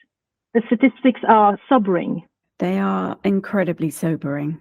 No one would want that for their child, their children. And then perhaps some parents think that it will never happen to them. I pressed Jane gently about her experience of suicidal children. Or something that you never think is going to happen to you or your child. And it happened to us. Started with self-harming. Schools told me it was a fad. All the kids self-harm at the moment. It's a fashion. And I was outraged. I knew it was a sign of distress. Of course it was. And of course it got worse and worse until I'm probably not going to describe what they did because that would be far too triggering for parents to hear about it. Still triggering for me. But yeah, I'm lucky that they failed and they are still alive. So many of us experience what it's like to raise children who are bullied and self-harm. Also, some find ourselves living with suicidal children. In my case, I'm not speaking about my son you heard from. I have other children who underwent systematic bullying linked to gender questioning and sexual orientation, and this escalated. And like Jane, I'm one of the lucky mothers to still have them alive. Jane offers up evidence. 52% of LGBT humans, I like to call them humans, experience depression compared to 25% for the national average. So you're already talking about twice as much. 1 in 8 LGBT humans, age 18 to 24, 13%, tried to take their own lives in 2017. And I don't have more recent statistics, but that breaks my heart. And that goes up to 46% amongst the trans community. So ignoring, resisting the fact that your child is LGBT or trans significantly increases the risk that they're going to take their own lives. And if it's not your child, would you want to do that to someone else's child? 41% of non-binary humans self-harm. This debate isn't arguing for or against the hardships many LGBTQAI+ people face. It's the school element that we're exploring. Amy picks up the thread about choice.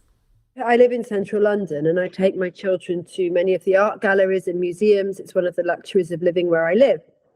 And in a lot of the museum gift shops now, there are books about gender identity, which I can totally understand. And I appreciate that diversity and that ability, an option of mine, to show that sort of variety of humanity to my children. I also choose when and how, and what. My daughter is 10 and entering puberty, and hormones are going all over the place. So to add further complications into that by discussions and topics around gender identity, if she asked me, I would be honest. And we do talk about, the sexual orientation of people and the broadness and breadth of different families. And, there are a few local people who are transgender, which we talk about, but it's not a topic I add more weight to. This is who humanity are. So I have the ability to choose how much my children learn, when, how, and to do it, which if it's in a school, in a curriculum that's being written by someone else, that's taught by somebody else that may not have read as widely or understand the topic or might have different views to me, then I've lost that control and protection of my own children. It's noticeable as you talk. I think you've said a couple of times that if your children asked. So I guess one of the differences is that some people say, well, don't wait for our children to ask, put it on their radar, like bring it to them, make sure that they are in a standardized way discussing gender identity and sexual orientation. What do you think? So the argument I would make to that is that it is on my children's radar. It is very much on their radar, but it's not made out as a big thing. So the way that I've chosen to parent my children is I spend a lot of time thinking about how to answer things. And if I don't know, then we look things up together. I don't put things in front of my children before. It's on their radar. We do talk about difficult topics. It is in their awareness and radar, and we explore them together. But it's very much in their awareness, but it's not forced. It's just people around us and experiences they've had that they might question. This is a fundamental difference between my guests. Virginia and Jane initiate conversation about gender identity and sexual orientation. That's my understanding of this. Amy does not. To that point, if it's not on their radar and it suddenly turns up in a school curriculum, which is presented in a very different way for the community that actually they are living and mixing with, is that helpful for them? And actually, are there other skills and life skills that they could be learning in that time at the school that are more relevant for the local community and for where they live? That speaks to your opinion completely, doesn't it? That why bring this onto a curriculum when it's already stretched? And actually, do they need it? That's the critical thing. Do children need it? They definitely do need to understand that humans come in all shapes and sizes and orientations and identities, and to be accepting and compassionate towards that. But we're talking about specifically teaching on gender identity and sexual orientation here. I have no problem with children at school being taught about how to love and respect each other and their differences. The question was about gender identity and whether that is a good use of time. To me, no, actually, it's better to be broader and wider. If this is to be taught in schools, who should be delivering such teaching, given that you're saying that it's a critical part of identity, and to normalize this in loving, thriving, nourishing ways for all human beings, then should this be left to Miss Smith, who's an art teacher? Apologies to any Miss Smiths listening who happen to be art teachers. You have a very good point, because I think both ways, if it was LGBT organizations that were to come and teach about that, I suppose parents could argue that they are trying to recruit their children, so they would have resistance to that. But then again, if it's done by someone who has strong religious beliefs, you put me in that corner. I'm going to call it a corner. If it's someone who has beliefs that actually you are letting Satan into your soul, then that's going to be a big issue for them to teach that if they're put in that position. So it's not a simple answer. Virginia wants schools to model diversity, not just teach about it. This is also not necessarily a simple answer. I think schools should teach about diversity, about inclusion, about the power of being ourselves, about the importance of being compassionate, about, why nobody wins when we stay in our boxes. And I think more than teaching those things, which I hardly believe that they should, I think they mostly should model it. I think those things should be just part of the DNA of the schools. I think the schools should just be, inclusive and aware of the importance of these topics. And I'm talking about gender equality as well. I think it's very important that schools teach about gender equality to kids, but I think it's most important that they model it. Sometimes it's just relatively easy to make small changes that will have a very positive impact. So I think if we train and teach the teachers and the heads, then it's easier for it to become part of the fabric of what the school believes in. Before we hear from Virginia again, here's my son. Well, I would like, yes, gender and sexuality to be taught in school for sure, but I think it needs to be done by someone who is trained and has the skills and tact to be able to deal with the subject. Certainly not by your sort of art teacher or drama teacher who just has a bit of creative flair. I'm curious about how equipped you think schools are to deal with this. Very little. I think they are not equipped. I think they're scared and they're worried about other things. They're overworked, so they feel like this is not a priority. I don't think they have the time or the money to put into training.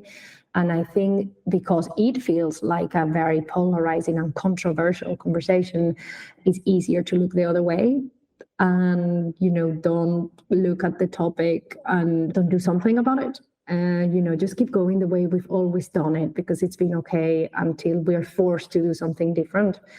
I think they are in a very precarious situation and they need much more support from mostly funding. But I also think there is an element of fear. Yeah. They feel like they're always going to say the wrong thing. They're going to get, the army of conservative parents knocking at the door or the army of woke parents calling at their door and telling them that they're doing everything wrong. And they have enough during their days to just having to live with that fear. Would Amy argue that teachers don't need to live with these fears because they have enough on their plate with teaching the basics? I suspect so. Putting this in the curricula, which is what we're talking about, is what? Are we going to do it every year?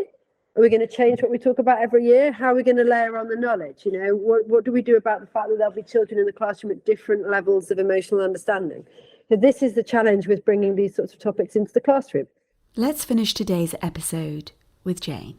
My the older of the two children of mine who are on the spectrum of gender, said that his education around gender identity in secondary school saved his life.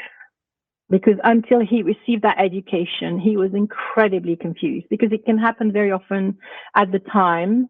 At the time they reach puberty is when the rubber meets the road the hardest. Because they're then confronted with dysphoria, with being so uncomfortable in their bodies that they start hating on their bodies. And it's a whole different ballgame when it comes to that point. Yeah, if they don't have the tools, if they don't have the education, if they don't understand what's happening to them, they can't help themselves.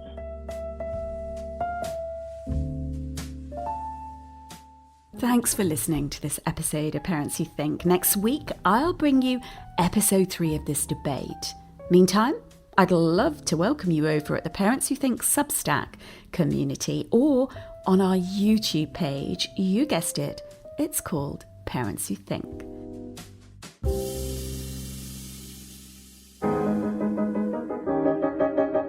This is the Parents Who Think debate show, and today is episode 3 and the close of our Should Schools Teach About Gender Identity and Sexual Orientation debate. If this is your first time finding your way to Parents Who Think, welcome. Regular listeners would probably tell you to go listen to episodes 1 and 2 of the debate. Now, obviously, that'll give you the full experience. You'd meet the 3 PWT parents properly, and hear about their opinions on this topic. Meantime, I'll try to sum things up in one sentence for you. I can't make it a snappy one, a kind of short one, as we'll miss all the pieces if we do that, so here goes. Promote teaching beyond binaries and model diversity to challenge heteronormativity, or rely on parental guidance for when children inquire. Wow, that was a mouthful, wasn't it? I'm Danusia Malina-Derben. I'm in conversation with 3 parents, one with what she thinks is a predictable opinion, and the other 2 with progressive opinions about this debate topic. They've shared why they believe schools should teach about gender identity and sexual orientation, or not. They've also shared why school isn't an appropriate space for this teaching and the reasons why it is. It's a complex picture, it really is. Now, my guests all care for the fair treatment of human beings. They want their children to respect others, but they disagree about this being the context for teaching about gender identity and sexual orientation. Now, this is school. The foregrounding of these topics in school curriculum time concerns Amy. She questions why these protected characteristics matter more than other ones. Virginia wants training on gender identity and sexual orientation to matter more than bolt-on sessions. She wants schools to build truly inclusive cultures in everything they do. Now, Jane wants gender questioning kids to find safety at school because she argues they might not always find this at home with binary-minded parents. PWT debate parents want kids to be safeguarded. Playground dynamics are high on their minds. They don't agree about the ways to bring awareness of gender identity and sexual orientation to their children, but they do want everyone to be free from bullying and harm. It's worth repeating, this debate is not about the rightness of gender identity explorations or sexual orientation beyond heterosexuality. It's about whether schools should be teaching about these. It's the school context that's in question. Here's a quick recap from Amy, Virginia, and Jane from last episode. Then we'll move on to hear how these guests get into the if this, then that segment, and onto the one habit they have because of their opinions. Now, I close out this debate by spilling the tea on whether I think schools should teach about gender identity and sexual orientation. Yep, I'll be showing up as the flawed, disagreeable person I can be, whether you chime with or disagree with my opinions. Parents Who Think is a place for scrappy-edged, imperfect humans and our contrasting and contradictory views on tough topics. Ooh, and about that, our next debate is on should smacking be banned in England and Northern Ireland. Let's get to that recap. School should be somewhere where it is safe, where you feel safe, where you are, protected, where you're learning. And for me, this coming into the classroom in such a heated way then doesn't stay in the classroom. It spills out into the playground and into interactions between children. And I sometimes wonder about how much richer my life would have been if I had the tools and the conversation and the space and the knowledge that I have now when I was growing up. And it's something I'm determined to give to my kids, and I would love every kid to have.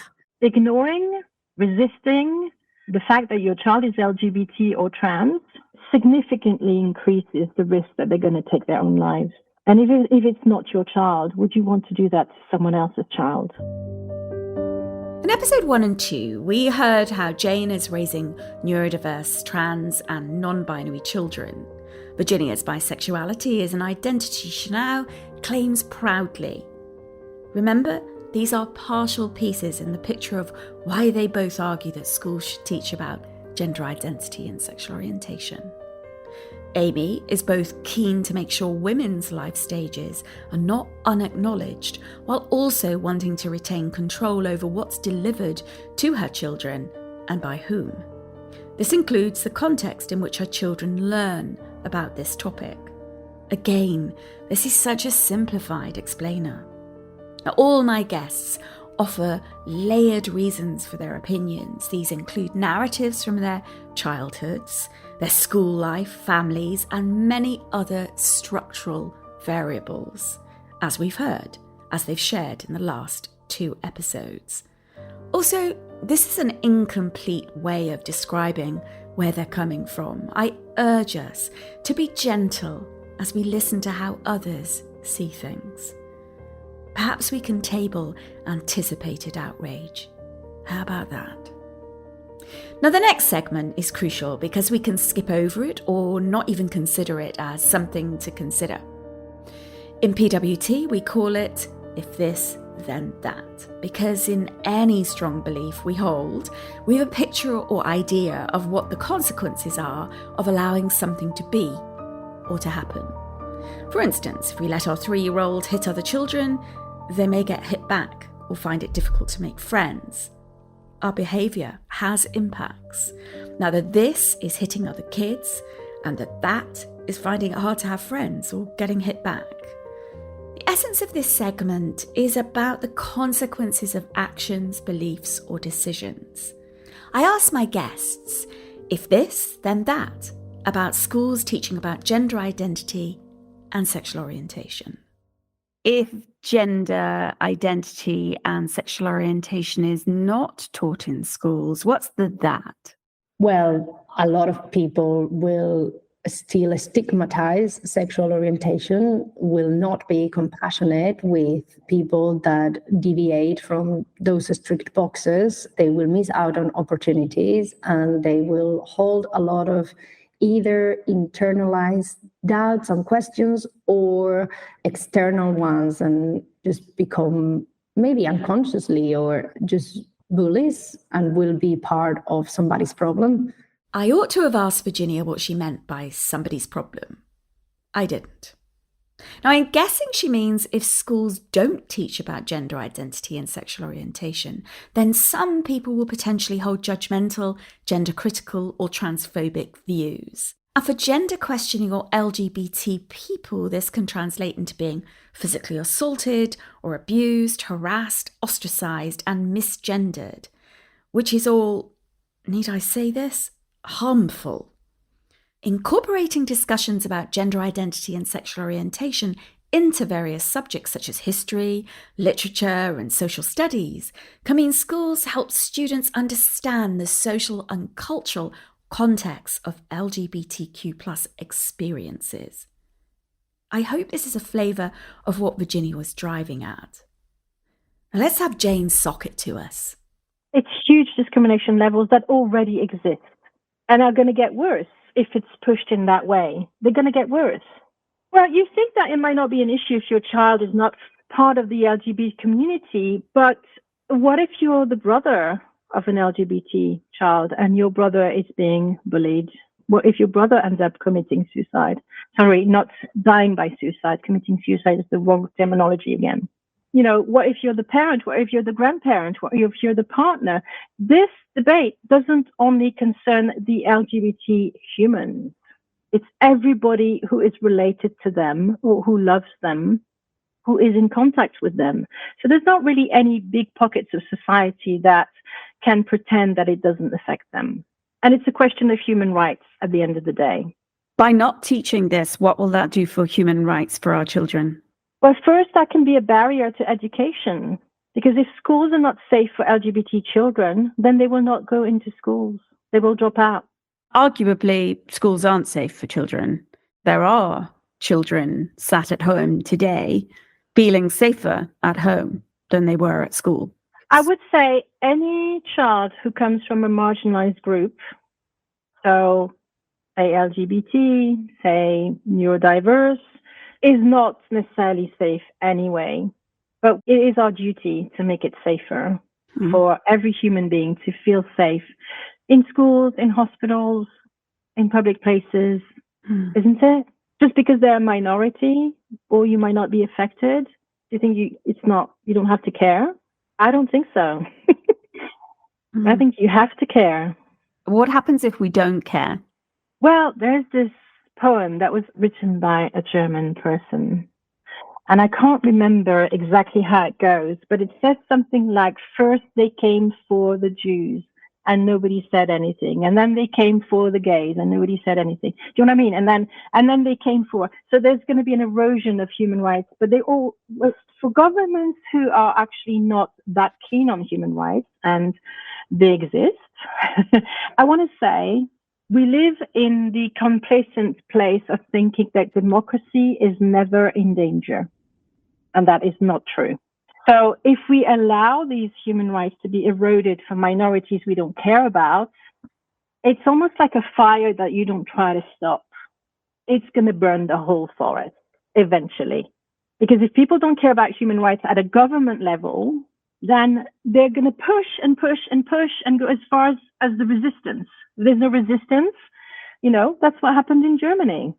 Jane quotes Pastor Martin Neumoller's famous short poem called First They Came. It goes like this. First they came for the socialists, and I did not speak out, because I was not a socialist. Then they came for the trade unionists, and I did not speak out, because I was not a trade unionist. Then they came for the Jews, and I did not speak out, because I was not a Jew. Then they came for me, and there was no one left to speak for me. I think it's okay for kids to question their gender identity and then decide. And then they explore their sexual orientation and ask themselves questions. And it doesn't have to be like, well, you've said these once and that's forever and that's who you are. And it's like, well, things can be fluid and nuanced and complex. And there has to be a space for everybody to explore those things and be allowed to ask themselves questions and to try things and to see what feels home and to feel what feels truth to themselves. Virginia and Jane identify schools as potential safe spaces for questioning and exploring. In their if this then that, not teaching about gender identity and sexual orientation in these contexts might take away one of the only places where kids can experiment. But here's Amy's take. So if we spent time in schools teaching children around gender identity and sexual orientation, then we would not have as much time in the curriculum to teach them other life skills that I believe would help them thrive more as adults, such as learning how to use money, learning how to breathe properly, emotional regulation. Earlier, you said you want this in your control as a parent. You believe it's in the child's best interests and from the curriculum perspective, time and life skills interest to actually keep it out of schools and give it to parents. That is something I would want. I appreciate that's individual, but I put a lot of thought into one of the things is a joy to me about being a mother, which I hadn't thought about until I was one, was that being a mother makes me look at my own belief systems and thoughts and really sift out what I've inherited from other people and what I actually believe and what I want to pass on. So for me, having control about what my children are learning and it's presented in a way that I am happy with, comfortable with, have thought through is really important. I appreciate not every parent will think like that. Amy would like control over what her children are learning, and her focus goes wider. But that also applies, by the way, to the people writing the curriculum, to the people teaching the curriculum, to teachers who, have been told they have to do this and don't want to, who are presenting this potentially sensitive information to our children. So actually, that's also a nuance in this is, yes, the concept is, shall we teach it at schools, yes or no? But there's the process and the practicalities of how that would work. Who writes the curriculum? Who's chosen what's in it? Whose voices have been told? How are people trained up in it? How are teachers going to present it? They're all different steps of the practical application of the policy that I think, need thinking through. How much influence would you want to have as a parent if that were put in place for your two children? Well, the reality is, how much influence can you have? Like I said, I do have friends locally whose schools are teaching this, some of whom who have asked their children to be removed from the classroom while this happens. And it puts a lot of pressure on a parent, because you either allow your child to sit there in the classroom and learn information that you haven't really seen or had any input or awareness or oversight of, or you remove them. But then removing a child from a peer in a group activity really puts pressure on a child and singles them out as well. So that's why it's putting a lot of pressure on parents. Amy gives us an example to chew over. The period conversation, I think, is relevant here, because, my daughter and I have been talking. One of my books is a wonderful children's writer about books around menstrual cycle awareness and women and little boys' bodies. So we've had her books in the house since my kids were 2. So when my daughter went into lessons about periods and the menstrual cycle, we got a letter home saying this was going to come up. My daughter had learned so much more from me about natural cycles and cycles of the earth and embodiment. And the lesson she finally got at school was, you're very anatomical. This is just what happens from a very anatomical body perspective. It had missed this whole wider presentation about cycles and bodies and working with that and a lot of the women's work that we're seeing now. But that was okay with me, because by the time that she went in for her lesson, she had way more knowledge than that. And we have conversations about that wider knowledge. With gender identity, I felt confident when she went into that talk about periods that she'd already learned a lot from me, and indeed a small anatomical lesson about what actually happens isn't really going to make a difference. And I knew it would be presented as such, because for something to be presented in a classroom, it has to be very filtered down and, basic scientific evidence.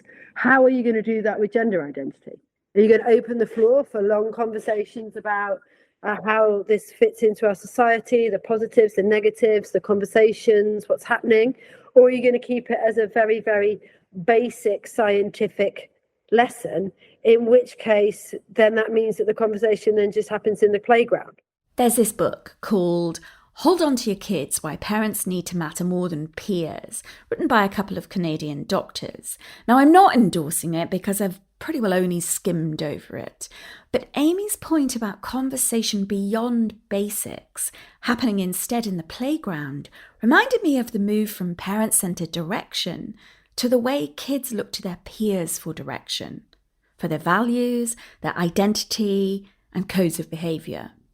I mean, we now take it for granted that children care less about their parents and teachers' opinions of them, and way more about their peers. Own-age kids raising one another is a common situation. Not for everyone, of course, but it's a strong trend, nonetheless. Here's Jane again. I feel so passionate about this subject. I'm sure your audience and you understand from how I speak about it. But for me, I'm a lawyer by training. For me, these things matter terribly. I've had to step in as a parent in the role of ally. I've had to fight so many battles. My children are not just gender fluid or gender variant. They also are autistic. So they've already had to suffer a lot at the hands of school through their autism and their challenges. And then this is just another level. Yeah.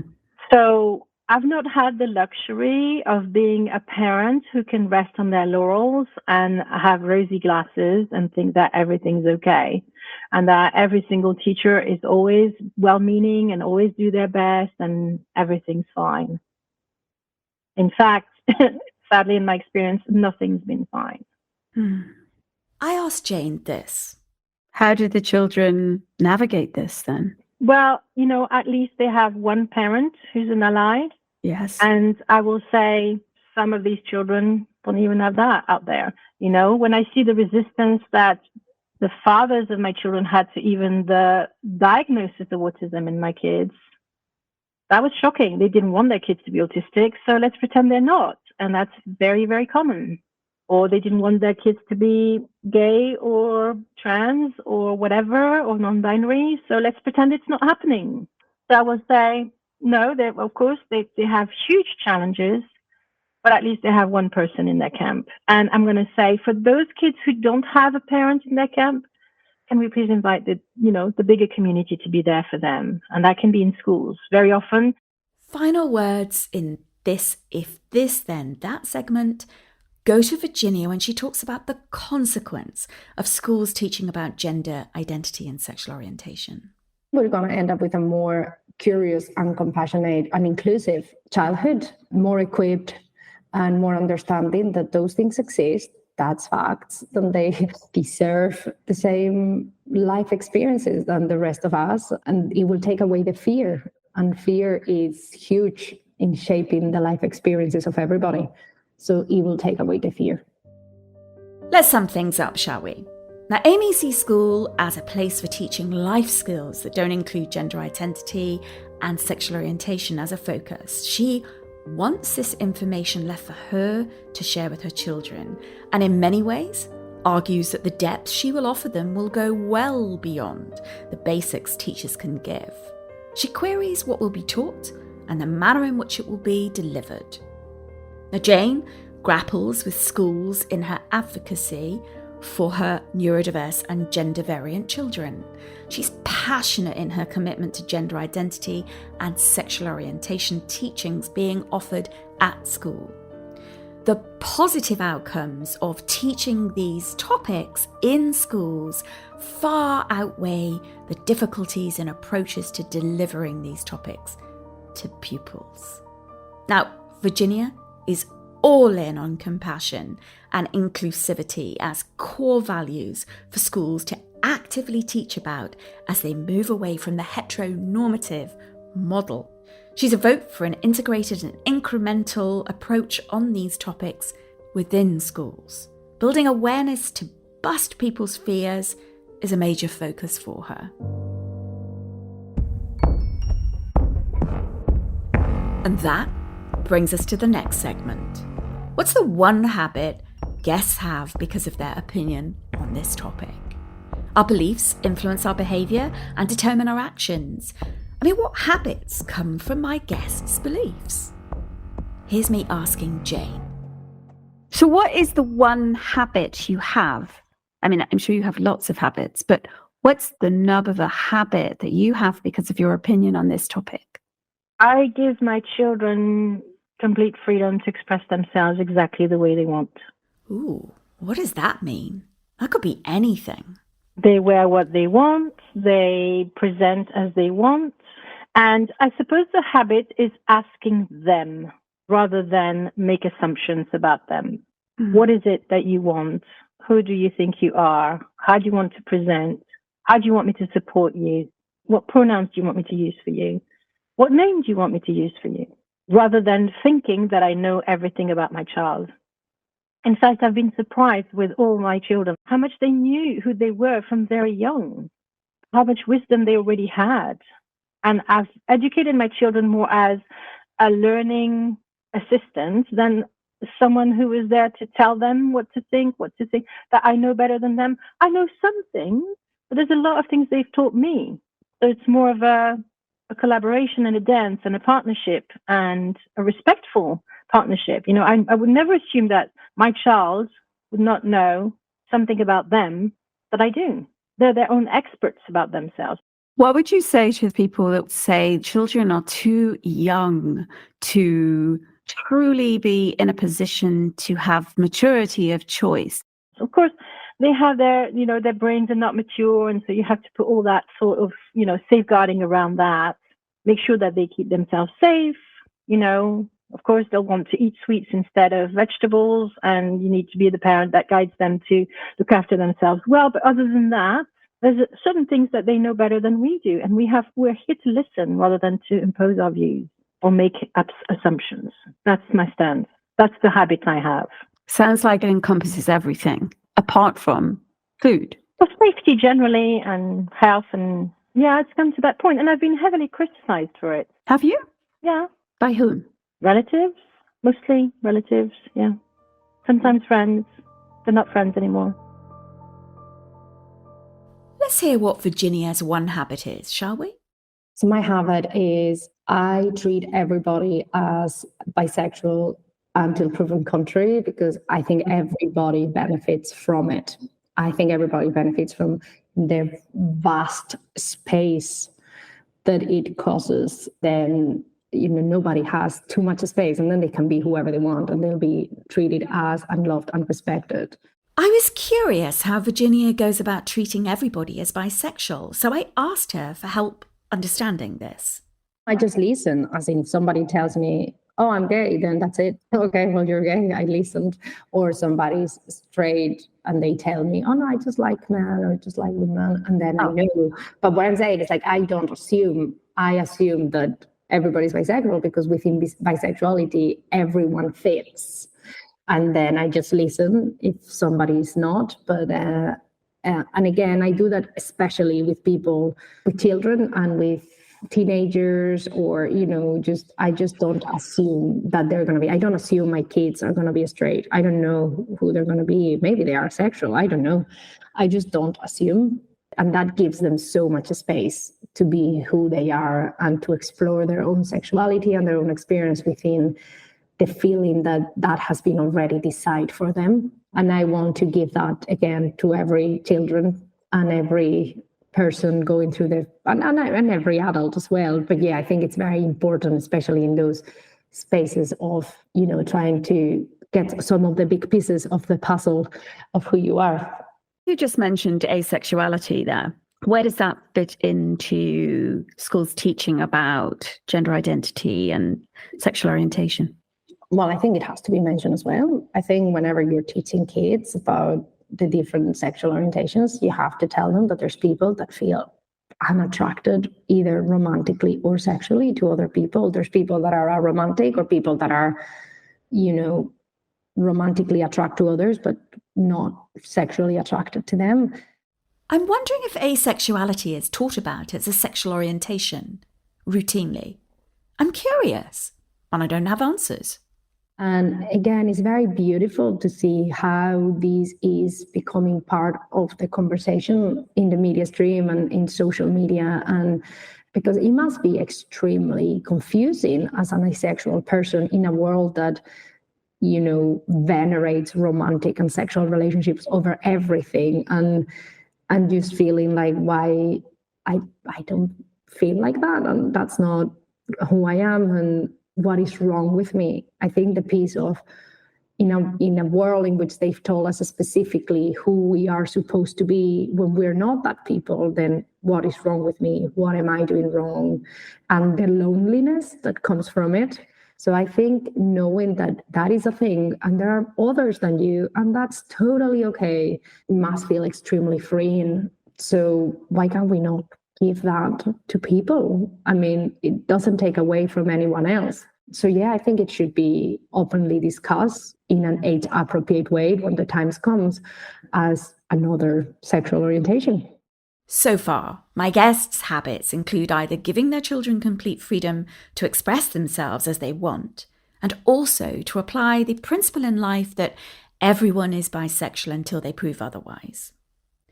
I'm on the edge of my seat, wondering what Amy's habit is. The one habit I have, which is slightly ironic for a podcast guest talking about this, is to not really talk about this. So I talk a lot about women's health. I try and stay very clear and out of discussions about gender identity unless it comes across my desk in terms of a work-related situation or a question from my children. But because it's such a heated topic, it's a bit like conversations around Brexit. It was best to sort of not try and bring it on unless you had to, because really, what's the point? So your habit is being stum. Yeah, I mean, it's one of those things where I try not to bring it up unless, like Brexit, who brings up Brexit in a conversation with people unless they want to get into a heated debate about different people's views about it. Yeah. That's my experience of gender identity. Everyone has different views, and it's therefore ironic for a podcast guest talking about it. I try not to talk about it. But that's deeply honest, because, you'd rather not be talking about it. Except Amy is talking about it. I have a feeling she's about to spill something. You know, the trouble is if you make something so polarizing, then actually everyone loses. I mean, the Brexit debate, everyone lost because no one could have a sensible discussion about what different people's viewpoints were and why. And I mean, I'll never forget reading, I think it was Alex Campbell's diary, where he was talking about Tony Blair negotiating the Northern Ireland deal, was that both sides couldn't agree about anything. So they found one thing that they could agree about, and then they built from there. And I think the one thing they could agree about was something like mundane, like what they were going to have for lunch. But you find one thing, I mean, don't quote me on that, but you find one small thing and you build out and you listen and you understand. And through listening and understanding, you change your own viewpoint. Or the other person changes their own viewpoint, but you can actually meet a situation with understanding and thought. If it's polarized, you can't. And unfortunately, I think gender identity and the discussion about that, especially trans women and where women sit in this, has become polarized and angry. And that doesn't help our children.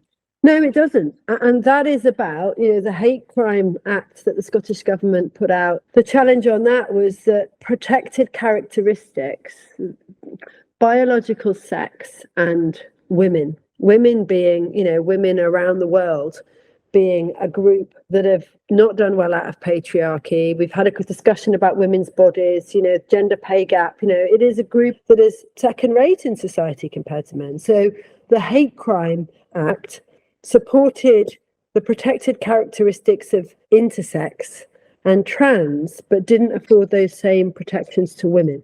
So to me, in the schoolroom, it's about teaching about all groups and about supporting all, not just picking out specific ones. I think had that hate crime bill included women or biological sex, those one or two words in the bill, there would have been a very, very different outcome.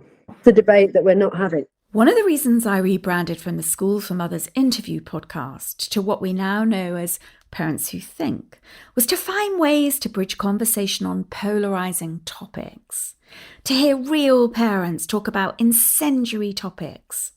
So often, we think we know how those people with opinions different than our own think. And it's easy to distance ourselves from their humanity because we can make them into disembodied voices to disagree with.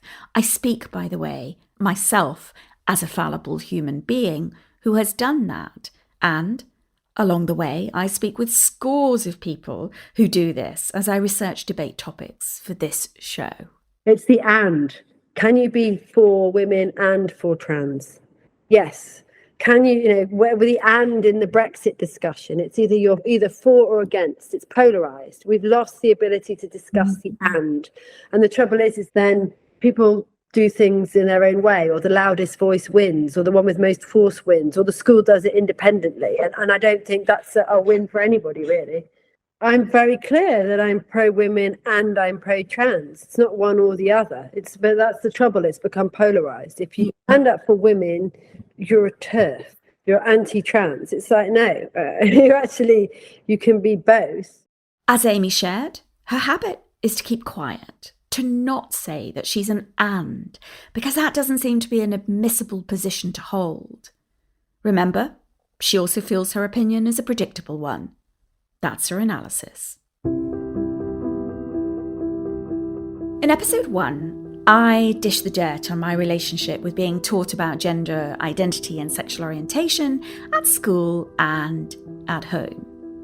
You've also heard from my son, who I shared a little about too. I promised I'd circle back in this episode and say what my thoughts are on schools teaching about gender identity and sexual orientation to my kids in this Last Words segment. So here we are. Now, if you're a regular listener, you'll know that my youngest, boy-girl, boy triplets, are home educated. My oldest 7 children were educated in schools, and the triplets have been to school. I have a great deal of experience of school systems, both in the state and independent sector in the UK. I want to contextualise my thoughts on this debate. This is a schools-based debate, and my triplets are not in school. One has an education health care plan, EHCP, and complex additional needs that have not, to date, been able to be met in any school setting. The official way I describe this child's educational status is that I involuntarily home educate him. I didn't choose to home educate him. After several attempts in schools with multiple one-to-ones, his last head and I mutually agreed the setting was traumatic for him. Now, it's 3 years since that moment. My local authority has not offered him any school or alternative provision. And that's a whole other story. Another triplet is also special needs, and the level of support offered could never help to support her. In the end, it meant splitting them up with 2 at home and 1 in school. I mean, the obvious choice was surrender to home education for all. Given the appalling track record I've experienced in the past few years of needs not being met, kids enduring traumatic situations, and witnessing the level of bullying in schools, I've got to acknowledge how much this colours my answer to the debate question. That's the backcloth. It affects my answer immeasurably. Should schools teach about gender identity and sexual orientation? My friends will assume I'd say an outright, unequivocal yes. They'd be right that I'm an advocate for inclusive, non-heteronormative models of living. In the past, I fought for my gender-questioning children in their schools when they faced discrimination, bullying, and ignorance. It's because of the conditions in schools that I'm sad to say that I now have zero confidence that schools approach this teaching in intelligent and thoughtful ways. I can't allow myself to be naive to imagine that this teaching curriculum is positive or even neutral. Thing is, I wouldn't want it to be neutral. I'd want it to be celebratory of difference, to ally with people who question their gender and sexual orientation and who want to transition. But the school curriculum in the UK is created by the Secretary of State for Education, also known as the government. And I'm wondering when the government became progressive. After all, let's question this. For example, how many trans MPs are represented in the government right now, today? Look this up and then tell me that you're wholly confident about the content disseminated in schools on this topic. Now, this month, April 2024, a paper was published by the University of Birmingham, authored by Dr. Sophie King-Hill. Now, this report outlines feedback from a number of steering groups of young people in response to relationship, sex and health education. That's RSHE, which is obviously what we're looking at. Now, the findings are stark. I'll link to this report for you in the episode show notes.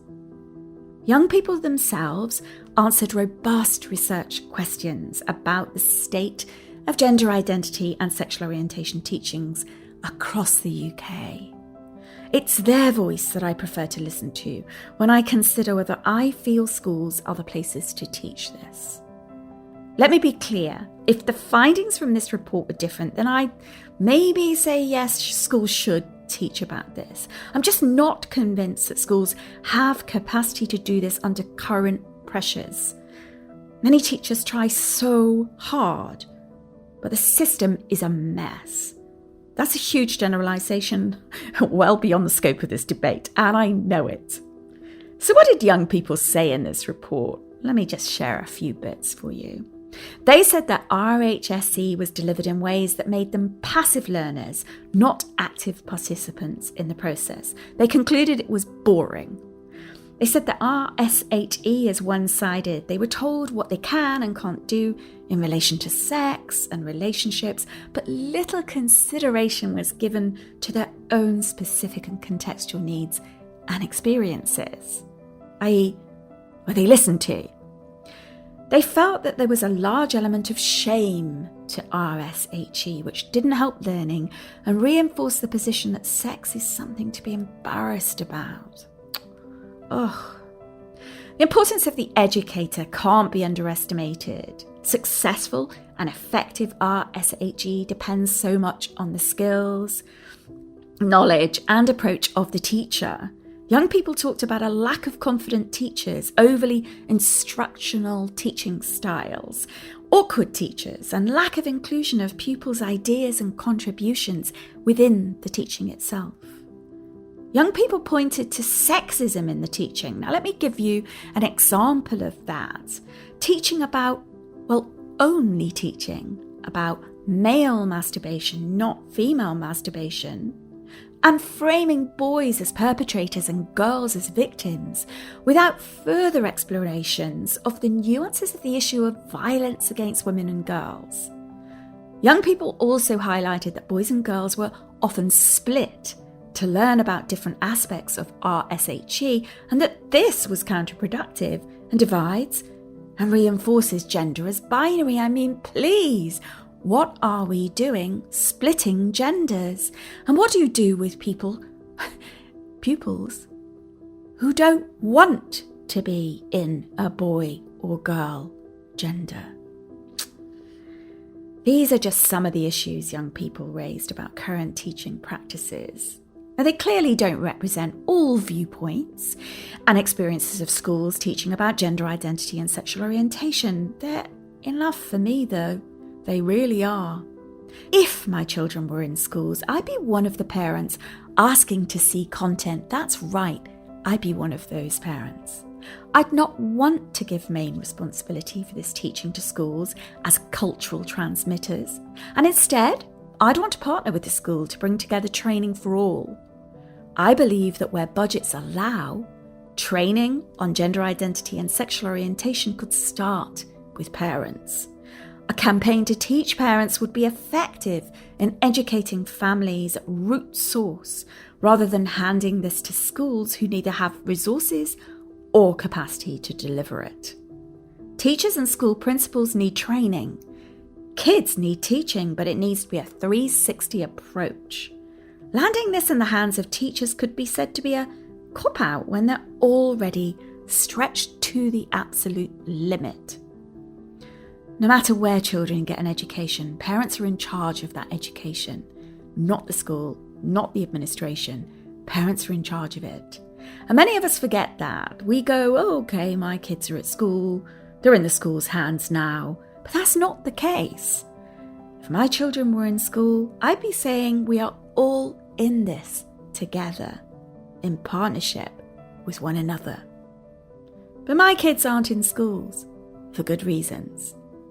Parents are certainly not perfect educators on these sensitive and crucial topics, which is why a modest programme of adult education could improve our abilities even more to educate ourselves and our children about diversity, inclusivity, and respect for all individuals.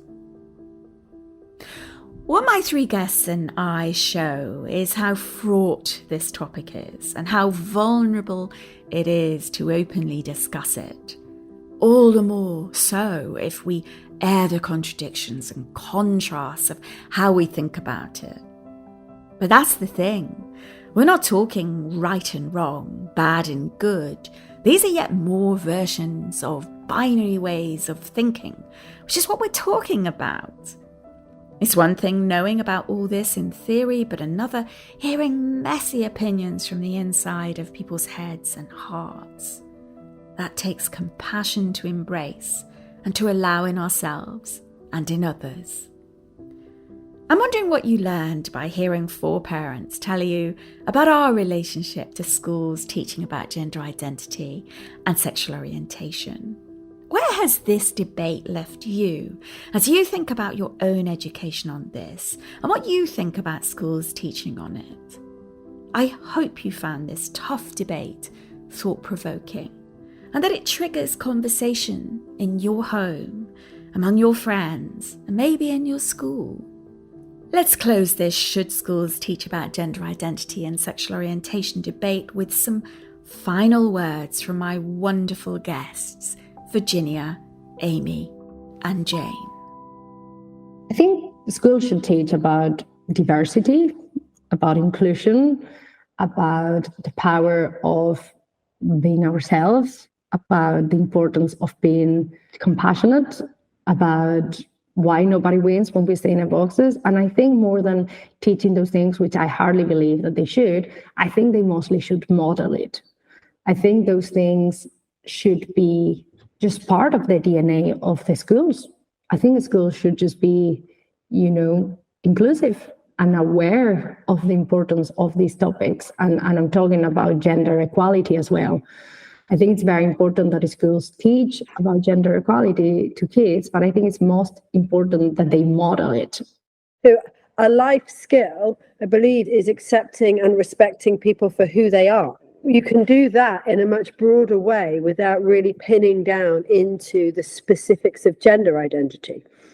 Teaching our children in the classroom how to respect and understand the variety of humans, I think, is a more effective way than actually honing in on a specific such as gender identity, when, disability, race, the role of women, all of these different things are other aspects of identity that would need to be covered in the same detail.